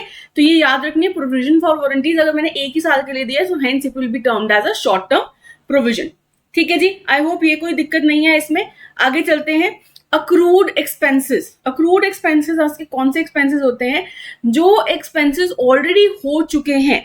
लेट अस सपोज आपने रेंट देना था in the month of Feb, लेकिन आपने किसी वजह से उसको नहीं दिया, तो hence in that case this is a unpaid expense. आपने इसका बेनिफिट तो ले लिया लेकिन अभी तक पे नहीं किया, सो हेंस ऐसा एक्सपेंस जो आपको पता है कि मैंने कर लिया है और मुझे इसको एक ही साल के अंदर अंदर पे ऑफ करना है within the financial year, this is known as a accrued expense, ठीक है। तो ये भी आपकी लाइबिलिटी तो है ना, पे आपने बेनिफिट उठा लिया उस बिल्डिंग का, लेकिन फिर भी आपने अभी पैसे नहीं दिए, so hence this is a kind of an expense which has already been done but still you have not paid, ठीक है। so this is a kind of a current liability because this is an obligation that you need to pay within 1 year, right? Next is other current liabilities. So any liability which is not coming under any other head will come under the other current liabilities, right? but which needs to be paid within 1 year, है ना। and इसमें और examples क्या क्या ले सकते हैं, current maturity of long term date, बड़े ध्यान से सुनो इसको, ये क्या होता है, current maturity of a long term date, ठीक है। लेट अस सपोज आपने एक लोन लिया, लेट अस से एचडीएफसी बैंक से लोन लिया, कितने साल के लिए लिया, 10 ईयर्स के लिए लिया, कितने लाख का लोन, 20 लाख का लोन, ठीक है। अब हमें पता है कि एक साल में इन द फर्स्ट ईयर, जिस साल की मैं बैलेंस शीट बना रही हूँ, उसमें मुझे 2 लाख रुपीज पे ऑफ करना है to the HDFC bank. So this is the current maturity, ठीक है। This 2 lakh rupees that I need to pay in this year, this is the current maturity of a long term debt. ये 20 लाख तो मुझे 10 years में पे of करने हैं, लेकिन इस साल कितने पे करने हैं, 2 लाख रुपीज। तो this is a current liability, क्योंकि इस साल in less than 1 year I have to pay off this obligation. Second है मेरे अनपेड डिविडेंड्स। देखो अब इसमें एक फर्क है, जब मैंने आपको शॉर्ट टर्म प्रोविजंस पे लेके गई थी, शॉर्ट टर्म प्रोविजंस, तो यहाँ पे भी लिखा था हमने डिविडेंड्स पेबल। देखो यहाँ पे ना हम प्रोविजन क्रिएट कर रहे हैं और अप्रोक्सीमेशन से करते हैं, यहाँ पे हमें नहीं पता होता कि हमने कितने डिविडेंड पे करना है, ठीक है, ये हमें नहीं पता यहाँ पे। लेकिन जब मैं यहाँ पे बात कर रही हूँ in the other current liabilities, unpaid dividend क्या होता है कि ये ना अप्रूव हो चुका है कि इतना डिविडेंड जो है मुझे अपने शेयर होल्डर्स को पे ऑफ करना है, लेकिन मैंने अभी तक नहीं किया, ठीक है। नाउ जब मैंने अभी तक नहीं किया, लेकिन ये है तो इसी साल की लाइबिलिटी ना, पे ऑफ तो इसी साल में करनी ही पड़ेगी। सो हेंस ऐसी लाइबिलिटी अनपेड डिविडेंड्स जैसी जो अभी अप्रूव्ड है, मुझे पता है कि इतनी अमाउंट, फॉर एग्जांपल मुझे पता है 25333 इतनी अमाउंट मुझे एज देनी है, डिविडेंड अप्रूव्ड है ये, तो ये एक अनपेड डिविडेंड के अंदर आएगी। लेकिन यस, अगर वो अप्रूव्ड नहीं है, ये अमाउंट जो है ये अप्रूव नहीं है, और मुझे पता है अप्रोक्सीमेशन से यार 25,000 मुझे पे ऑफ करना है, that will go under a provision of dividends, ठीक है, वो फिर प्रोविजंस में चला जाएगा जब मैं पैसा साइड करती हूँ। ये याद रखना है, this is unpaid dividend is the approved dividend, ठीक है, but not yet paid, right. चलिए, so this is your current liabilities, right. Now let us move to the next part, that is your non current liabilities. What are these? Non-current liabilities, that are the obligations that I need to pay in more than or beyond 1 year, ठीक है। That means कि एक साल में अगर मैं पे of करनी है तो वो करंट है, अगर उससे ज्यादा टाइम है मेरे पास ऑब्लिगेशन को पे ऑफ करने के लिए, सो that is a non current liability, right. इसके अंदर देख लेते हैं क्या क्या आता है आपका। सबसे पहले तो long term borrowings, this is very similar to short term borrowings. अब मैंने किसी से पैसा ले रखा है, उधार ले रखा है, लेकिन मुझे पता है कि मेरे पास एक साल से ज्यादा का टाइम है उसको पे ऑफ करने के लिए, सो that will be a long term borrowing. जब मैंने पैसा फॉर एग्जाम्पल 14 मंथ्स, 16 मंथ्स या फिर 3 years, 4 years, 10 years के लिए पैसा ले रखा है, तो that is a long term borrowing, right. Then is deferred tax liability. अगर इससे आपको याद आएगा थोड़ा थोड़ा, हमने डेफर्ड टैक्स एसेट किया था, राइट। तो वैसा ही कुछ सिमिलर है आपका डेफर्ड टैक्स लाइबिलिटी। ये भी कब होती है? जब आपके अकाउंटिंग मेथड और टैक्स लॉ में कुछ डिफरेंस होता है। अब इसमें डिफरेंस देखो क्या होगा। देखो, इसमें एग्जांपल ले लेते हैं हम कि सेल हुई है लेकिन इंस्टॉलमेंट पे हुई है, ठीक है। अगेन, जब आप एक फोन खरीदते हो तो मोस्टली आप उसको इंस्टॉलमेंट्स पे ले सकते हो, है ना। अगर किसी के पास अभी पैसे नहीं है, वो कहता है कि मैं ईएमआई पे ही अपना फोन लेना चाहता हूँ, तो वो ले सकते हैं, right. So in this case जो दुकानदार है उसको तो इंस्टॉलमेंट में पैसा मिलता है, राइट। तो अकाउंटिंग मेथड क्या कहता है? ये अकाउंटिंग का मेथड है, ये कहता है कि जितने की भी फोन आपका बिका, फॉर एग्जाम्पल 1 लाख का बिका है, तो इसको आप रिकॉग्नाइज कर लो एक ही साथ में कि 1 लाख का बिक गया, ठीक है। इंस्टॉलमेंट में पैसा आ रहा है जरूर, लेकिन अगर मैं उसको इंस्टॉलमेंट में पैसा नहीं लिखने वाला हूं, मैं एक ही साथ में उसको रिकॉग्नाइज कर दूंगा according to the accounting method. पर टैक्स लॉ कहता है ऐसा नहीं कर सकते आप। जब जब जितना जितना पैसा आएगा उतना उतना रिकॉग्नाइज करना पड़ेगा as and when the instalment comes. So उसकी वजह से कुछ टैक्स में ऊपर नीचे हो जाता है। देखो, पहला जो मेथड है आपका अकाउंटिंग मेथड है, वो कहता है recognize the sale in one go. तो मैंने 1 लाख की सेल्स पूरी की पूरी दिखा दी अकाउंट्स में। अब सेल इतनी ज्यादा दिखाई है तो प्रॉफिट भी मेरा ज्यादा लगेगा, है ना, दिखेगा तो ज्यादा ही ना। तो मेरे हिसाब से मुझे ज्यादा टैक्स पे करना चाहिए। लेट अस से अगर 10% है तो मुझे 10,000 का टैक्स पे करना चाहिए। बिल्कुल खुश हो गए। लेकिन टैक्स लॉ कहता है कि नहीं, जितना पैसा आया उसी के हिसाब से आपको टैक्स पे करना है। तो टैक्स लॉ के हिसाब से लेट अस से इंस्टॉलमेंट्स मेरे पास कितनी आई हैं, लेट अस से सिर्फ 80,000 की इंस्टॉलमेंट आई है, राइट। तो प्रॉफिट भी उसी हिसाब से रहेगा, प्रॉफिट भी उस हिसाब से कम दिखेगा, तो मुझे टैक्स भी कम पे करना पड़ेगा। लेट अस से मुझे सिर्फ 8,000 का टैक्स पे करना पड़ रहा है उसके ऊपर। तो इस केस में देयर इज अ डिफरेंस, ठीक है। अकाउंटिंग कहता है कि 10,000 का टैक्स मैंने पे कर दिया, लेकिन अकॉर्डिंग टू टैक्स मैंने सिर्फ 8,000 ही पे किया है। तो अगले साल में, अगले फाइनेंशियल ईयर में 2,000 रुपए और पे करने पड़ेंगे ना, करने पड़ेंगे। अब जब 2,000 अगले टाइम में पे करने पड़ेंगे तो अकाउंट्स में तो मैं ऑलरेडी 10,000 शो कर चुकी हूँ एज माई टैक्स, तो दोबारा तो शो नहीं करूंगी। लेकिन ये 2,000 स्टिल मेरा अनपेड है, अभी तक गया नहीं है मेरे पास से। सो हेंस ये जो 2,000 रुपीज जो अभी भी अनपेड है, this is a kind of a liability to me, right. This is a liability जो नेक्स्ट फाइनेंशियल ईयर में जाएगी। So hence that is why this is still a liability to me, right, because of the difference in the tax laws. And this will always be a non current liability. ये भी याद रखना है, Y, because देखो अगले साल तक जाती है बात, है ना, नेक्स्ट फाइनेंशियल ईयर तक जाती है। So hence it is beyond 1 year। So hence this will always be a non current liability. ये भी याद रखनी है। अब देखो अगेन एग्जाम्पल समझ में आया, बहुत अच्छी बात है। नहीं समझ में आया फिर भी आपको सिर्फ इतना याद रखना है कि what is deferred tax liability. Because of the difference in the accounting methods and the tax laws, this happens. And when there is a liability that we have paid less tax as of now, but in the next financial year we'll have to pay more tax, ठीक है। तो इस case में this is a liability, ठीक है। तो आपको अब रिलेट कर लेना एक बार। अगर आपको लगता है डेफर्ड टैक्स एसेट दोबारा देखना है तो पीछे करके वीडियो वो भी देख लेना और बीच में कंपैरिजन भी ड्रॉ कर सकते हो, ठीक है जी। चलें आगे, late us move ahead. Long term provisions की तरफ चलते हैं, ठीक है।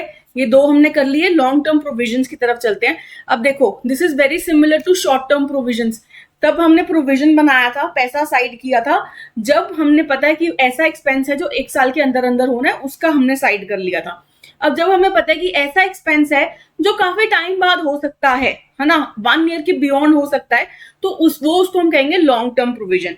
जैसे कि प्रोविजन फॉर वारंटीज, देखो इसमें भी है, लेकिन जब मैंने वारंटी 2 साल की दी है, 3 साल की दी है, कार के केस में अगर हम देखें, आप नवी कार परचेज करते हो तो आपको आई गेस 3 ईयर्स की आप वारंटी देते हो कुछ चीजों पे।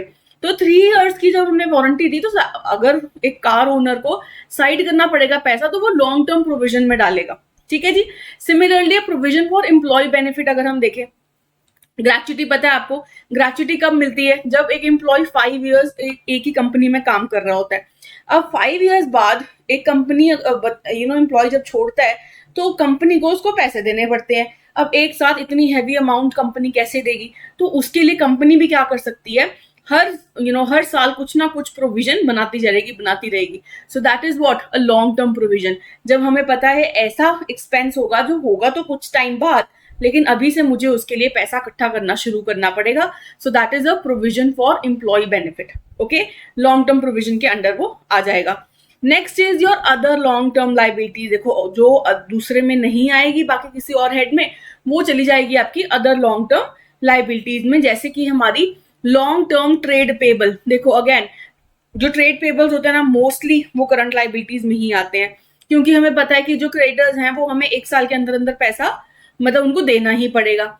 लेकिन कई बार हम ज्यादा टाइम लगा देते हैं, या फिर हमें ज्यादा टाइम मिल जाता है, जैसे बियॉन्ड 1 ईयर, तो वो कहाँ चला जाएगा आपका अदर लॉन्ग टर्म लाइबिलिटीज में। पर again this is a very rare case. जैसे कि हमारी लॉन्ग टर्म एसेट था ना, सिमिलरली हमारे लॉन्ग टर्म लाइबिलिटीज भी बहुत ही रेयर केस में रहता है, राइट। सो अब आई होप ये दोनों ही चीजें, current liability and non current liability, आप सबको बड़े अच्छे से समझ में आ गई होगी। आगे चलते हैं जैसे हमने ये सेम हम कर चुके हैं, है ना।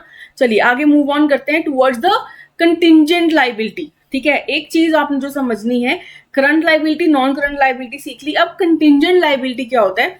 देखो ये बैलेंस शीट में नहीं आता।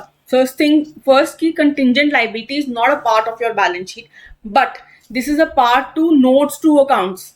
नोट्स टू अकाउंट्स में कंटिंजेंट लाइबिलिटी है अगर एक बिजनेस की, तो वो जरूर आती है। ठीक है जी। सो बेसिकली ऐसी लाइबिलिटी जिसका आउटकम हमें नहीं पता, हो सकता है ये लाइबिलिटी अगर हो सकता है ये ना हो, जैसे कि लूजिंग अ लॉ सूट। अब इसको समझाती हूँ। आपका एक बिजनेस है, आपके बिजनेस पे किसी ने केस कर दिया कि इस बिजनेस ने मुझे पैसे देने हैं।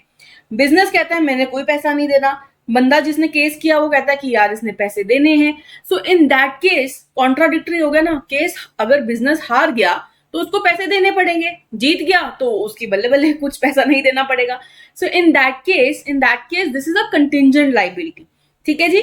सो इसमें और क्या क्या चीजें आ जाती हैं, जैसे कि claims against the company not acknowledged as debt. ये जो मैंने आपको बताया कि क्लेम किया किसी ने कि यार तुम this business has to give me money, but we are not acknowledging it, the business is not acknowledging it as a debt, right? So in this case, if the business loses the lawsuit, in that case they will have to pay the money. Otherwise they will they will be in a win-win situation, they will not give any money. Second is guarantee. Now you must have heard sometimes, when you are taking a loan or something, there is a third party who takes a guarantee on for you, right? That if this person is unable to pay off the money, okay, then I will pay. Okay, there is a third party. So let us say this business ABC Limited has taken a guarantee for, let us say for XYZ Limited, that if XYZ Limited is unable to pay off the money, then I will give. So in that case, if by chance XYZ Limited is not able to pay the money, he becomes insolvent, so then my company, that is ABC Limited, has to pay the money. So this is also a contingent liability, and I'll have to mention it in the notes to account that I have taken a guarantee for XYZ Limited. ठीक है जी। So this is a contingent liability. अच्छा, एक और चीज इसमें, proposed dividend also comes here. It is not a current liability, it's not a non-current liability. What is proposed dividend? अभी तक हमने क्या क्या पढ़ा था? यहाँ पे पढ़ा था हमने प्रोविजन फॉर डिविडेंड, यहाँ पे पढ़ा था हमने अनपेड डिविडेंड, अब हम पढ़ रहे हैं प्रपोज डिविडेंड। अब बेसिकली क्या होता है कि ना, जब आपकी एनुअल जनरल मीटिंग होती है ना, तो हम उसमें डालते हैं कि यार अच्छा इतना प्रपोज डिविडेंड है कि हमें इतना डिविडेंड जो है अपने शेयर होल्डर्स को देना चाहिए। अभी सिर्फ डॉक्यूमेंट्स में लिखा होता है कि यार इतना इतना पे ऑफ करना है अब डिविडेंड। अब ये अभी अप्रूव नहीं हुआ है, ठीक है, ये सिर्फ क्या है, this is just proposed. So in that case जितना भी प्रपोज डिविडेंड है वो हम नीचे मेंशन कर देते हैं। अभी तक अप्रूव नहीं हुआ है, तो ना ही वो शॉर्ट टर्म प्रोविजन में जाएगा, ना ही वो एज अ अनपेड डिविडेंड होगा, ठीक है। सो इन दैट वे हम प्रपोज डिविडेंड जो कंटिंजेंट लायबिलिटी में शो कर देंगे, ठीक है जी। I hope this is very much clear. Let us move ahead towards share holders equity. Now देखो, इन दोनों के बाद ना आपका एक शेयर होल्डर इक्विटी का पार्ट है, जिसको हम कैपिटल के नाम से समझा था स्टार्टिंग में, जब हमने अकाउंट शुरू किया था तो हमने कैपिटल वर्ड समझा था। वैसे ही होता है आपका शेयर होल्डर इक्विटी। देखो कैपिटल क्या होता है, जब एक ओनर पैसा इन्वेस्ट करता है इन the business in the form of cash, in the form of assets और समथिंग लाइक दैट, ठीक है। बट शेयर होल्डर इक्विटी ना उससे एक लेवल ऊपर है। बेसिकली क्या होता है, जैसे जो बड़ी कंपनीज होती हैं, जैसे कि मैं बात करूं अगेन रिलायंस की, Reliance is a large firm. So in that case it does not just have one owner. We know Ambani ji is the owner of Reliance, but the people who have bought the shares of Reliance, they are also the owners, they are also the shareholders of Reliance.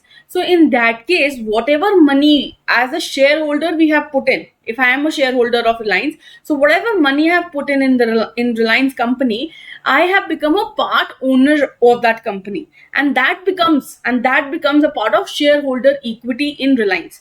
तो रिलायंस जब अपनी balance sheet बनाएगा और share holder equity लिखेगा, उसके अंदर जितना भी अमाउंट इन्वेस्टेड है ना बाय द शेयर होल्डर, वो अमाउंट वो उसमें लिखेगा, ठीक है। वो उसमें लिखेगा as in basically in share capital. तो इसमें देखते हैं शेयर होल्डर इक्विटी के अंदर ही आता है आपका शेयर कैपिटल। बेसिकली वो क्या होता है, शेयर कैपिटल क्या होता है, जैसे कि रिलायंस की ही बात करूं मैं, रिलायंस ने late us suppose 1000 shares issue कर रखे हैं मार्केट में, उनकी फेस वैल्यू अगर 10 रुपीज है for example, so this is the amount 1000 into 10, that is 10,000। 10,000 rupees will become a part of the share capital, ठीक है। The number of shares that have been issued by the company in the market into multiplied by the face value of that particular share, ठीक है जी। अब थोड़ी सी इसकी bookish language भी पढ़ लेते हैं। शेयर होल्डर इक्विटी क्या होता है, it represents the ownership value of the share holders, right. यही बात कर रहे हैं हम कि कितनी ओनरशिप है, कितनी वैल्यू है उसकी। And it also shows how much of a companies assets would be left for the shareholders if all the debt and obligations were paid off. अब देखो ये लाइन को समझो, बड़ी ही अच्छी एक लाइन लिखी है यहाँ पे। It basically shows how much of companies assets, ठीक है। इसको याद कैसे करना है, याद है आपको अकाउंटिंग इक्वेशन हमारी, मैं थोड़ा सा यहाँ पे रीड करती हूँ। अकाउंटिंग इक्वेशन कहती है assets is equal to liabilities plus share holder equity. यही है ना, ये है हमारी अकाउंटिंग इक्वेशन। इक्विटी क्या रहेगा, एसेट्स, क्या लिख सकती हूँ, assets minus liability will be equal to equity. क्या मैं लिख सकती हूँ ऐसे, यही लाइन वो ये बोल रहा है। इक्विटी क्या है, it shows that how much assets would be left. Let us say the assets is 10 lakh rupees and liability is 3 lakh rupees. So how much assets would be left after I pay off all my liabilities? How much assets would be left? 7 lakh rupees. So this 7 lakh rupees is basically equal to the equity also, because we know, है ना, according to the accounting equation, this will match. So hence, how much assets would be left off for the shareholders if all the debts and obligations are met? ठीक है। So assets में से जब हम अपनी सारी लाइबिलिटीज को खत्म कर देते हैं तो कितना एसेट हमारे पास बचता है, that is equal to, you can say, equity. That how much money is left for the share holders. Equity share holders के लिए ही पैसा बचेगा ना। So this is how you define your share holder equity also, ठीक है जी। I hope this is very much clear. चलिए आगे चलते हैं। शेयर कैपिटल में आपको ऑलरेडी समझा दिया है कि क्या होता है, the number of shares that have been issued in the market into the face value, into the face value. अगर 1000 है into 10 rupees per share, so the share capital will be how much, 10,000. ये याद रखना है, face value से ही हमेशा multiply होता है यहाँ पे। नेक्स्ट है आपका reserves and surplus, the last thing that we have to do. देखो रिजर्व्स एंड सरप्लस में ना बेसिकली वो सारे रिजर्व्स आते हैं जो एक कंपनी मेंटेन करती है। जैसे कि हमारे पास बहुत सारे रिजर्व्स हैं, securities premium, retained earning, capital reserve, general reserve और कैपिटल रिडेम्पशन रिजर्व। हम इसको बड़ा ही ब्रीफली अंडरस्टैंड करेंगे, बहुत मेजरली इसको डाइव इनटू नहीं करेंगे, ठीक है। रिजर्व्स एंड सरप्लस क्या होते हैं, बेसिकली कंपनी ना कुछ रिजर्व बना के रखती है। जैसे कि हमने प्रोविजन पढ़ा था ना, वैसे ही कुछ similar provision and reserve is different although, ठीक है। वैसे ही हमारे पास कुछ रिजर्व्स होते हैं कि हम ये पैसा जो है बिल्कुल एक साइड करके रख लेते हैं, ठीक है, जो हम और चीजों के लिए यूज कर सकते हैं, ठीक है। जैसे कि सिक्योरिटीज प्रीमियम की बात करूं, अब सिक्योरिटीज प्रीमियम को समझने के लिए ना सबसे पहले तो समझो कि रिलायंस है, फॉर एग्जांपल रिलायंस ने कितने शेयर्स इशू कर रखे हैं मार्केट में, 1000, उनकी जो फेस वैल्यू है वो 10 रुपीज है, तो ये तो चला जाता है हमारा शेयर कैपिटल में, शेयर कैपिटल में चला गया 1000 इंटू 10, दैट इज 10,000 रुपीज। अब लेट अस सपोज रिलायंस ने ना 10 रुपीज में शेयर इशू नहीं कर रखा, ये तो उसकी फेस वैल्यू है, उसने इशू कितने में किया है, इशू प्राइस उसका कितना है 50 रुपीज, सो बेसिकली वो 40 रुपीज ज्यादा चार्ज कर रहा है than the face value. So whatever extra money that we are charging from the shareholders, that will go under the security premium reserve, ठीक है। तो वो रिजर्व्स एंड सरप्लस के अंडर, सिक्योरिटी प्रीमियम के under हम जितने भी shares हैं, 1000 शेयर्स हैं, into the extra money that we have taken from the shareholder, that is 40 rupees, this will go under the securities premium reserve, that is ये आ जाएगा आपका 40,000। सो ये ऐसे आपको समझना पड़ेगा। अब ये रिजर्व्स एंड सरप्लस किसके लिए यूज हो सकता है, ये जो सिक्योरिटी प्रीमियम है ये किसके लिए यूज हो सकता है, ये जो पैसा हमने अलग कर लिया शेयर होल्डर्स से लेके, तो हम ये किस लिए यूज कर सकते हैं, कल को हमने बोनस देना है अपने शेयर होल्डर्स को, बोनस शेयर्स देने हैं, बायबैक करना है, उसके लिए हम इसको यूज कर सकते हैं। सिमिलरली है हमारा रिटेन्ड अर्निंग्स। रिटेन्ड अर्निंग्स क्या होता है, हर साल कुछ ना कुछ प्रॉफिट होता है कंपनी को, अब वो सारा प्रॉफिट तो नहीं निकालते, क्या करते हैं कुछ पैसा जो है अक्यूमुलेट कर लेते हैं बिजनेस में, है तो वो शेयर होल्डर्स का ही पैसा ना, है तो वो ओनर्स का ही पैसा, लेकिन वो क्या कर लेते हैं उसको अक्यूमुलेट कर लेते हैं। अब जितना पैसा अक्यूमुलेट होता है उसको वो रिटेन्ड अर्निंग्स के थ्रू कलेक्ट कर लेते हैं एक रिजर्व में, जितना भी प्रॉफिट होता है हर साल, ठीक है। कुछ तो वो यूज कर लेते हैं और जो वो यूज नहीं करते हैं उसको वो सरप्लस में या फिर रिटेन्ड अर्निंग्स में डाल लेते हैं, ठीक है। इस पैसे को भी हम काफी जगह पे यूज कर सकते हैं for giving bonus, buyback etcetera etcetera. Next है आपका कैपिटल रिजर्व। कैपिटल रिजर्व आपका वो रिजर्व है, फॉर एग्जाम्पल आपने कोई फिक्स्ड एसेट बेच दिया, ठीक है। फिक्स्ड एसेट जब आपने बेचा तो आपको हुआ प्रॉफिट, ठीक है। अब ये जो प्रॉफिट आपको हुआ ये आप रादर देन किसी ऐसी जगह पे यूज करने के बजाय आप उसको एक रिजर्व में डाल देते हो। आप कहते हो कि यार मुझे ना 1 करोड़ रुपीज का प्रॉफिट हो गया अपना लैंड बेच के, तो ये जो 1 करोड़ रुपीज का प्रॉफिट है ये आपने कहीं इधर उधर क्यों यूज करना है, ये आप क्या करते हो, ये आप कैपिटल रिजर्व में डाल देते हो, so that you can use it for a better investment. आगे कहीं और कैपिटल एसेट ही खरीदना है तो उसके लिए यूज कर लोगे, छोटी मोटी चीजों के लिए थोड़ी यूज करोगे ये पैसा, ठीक है जी।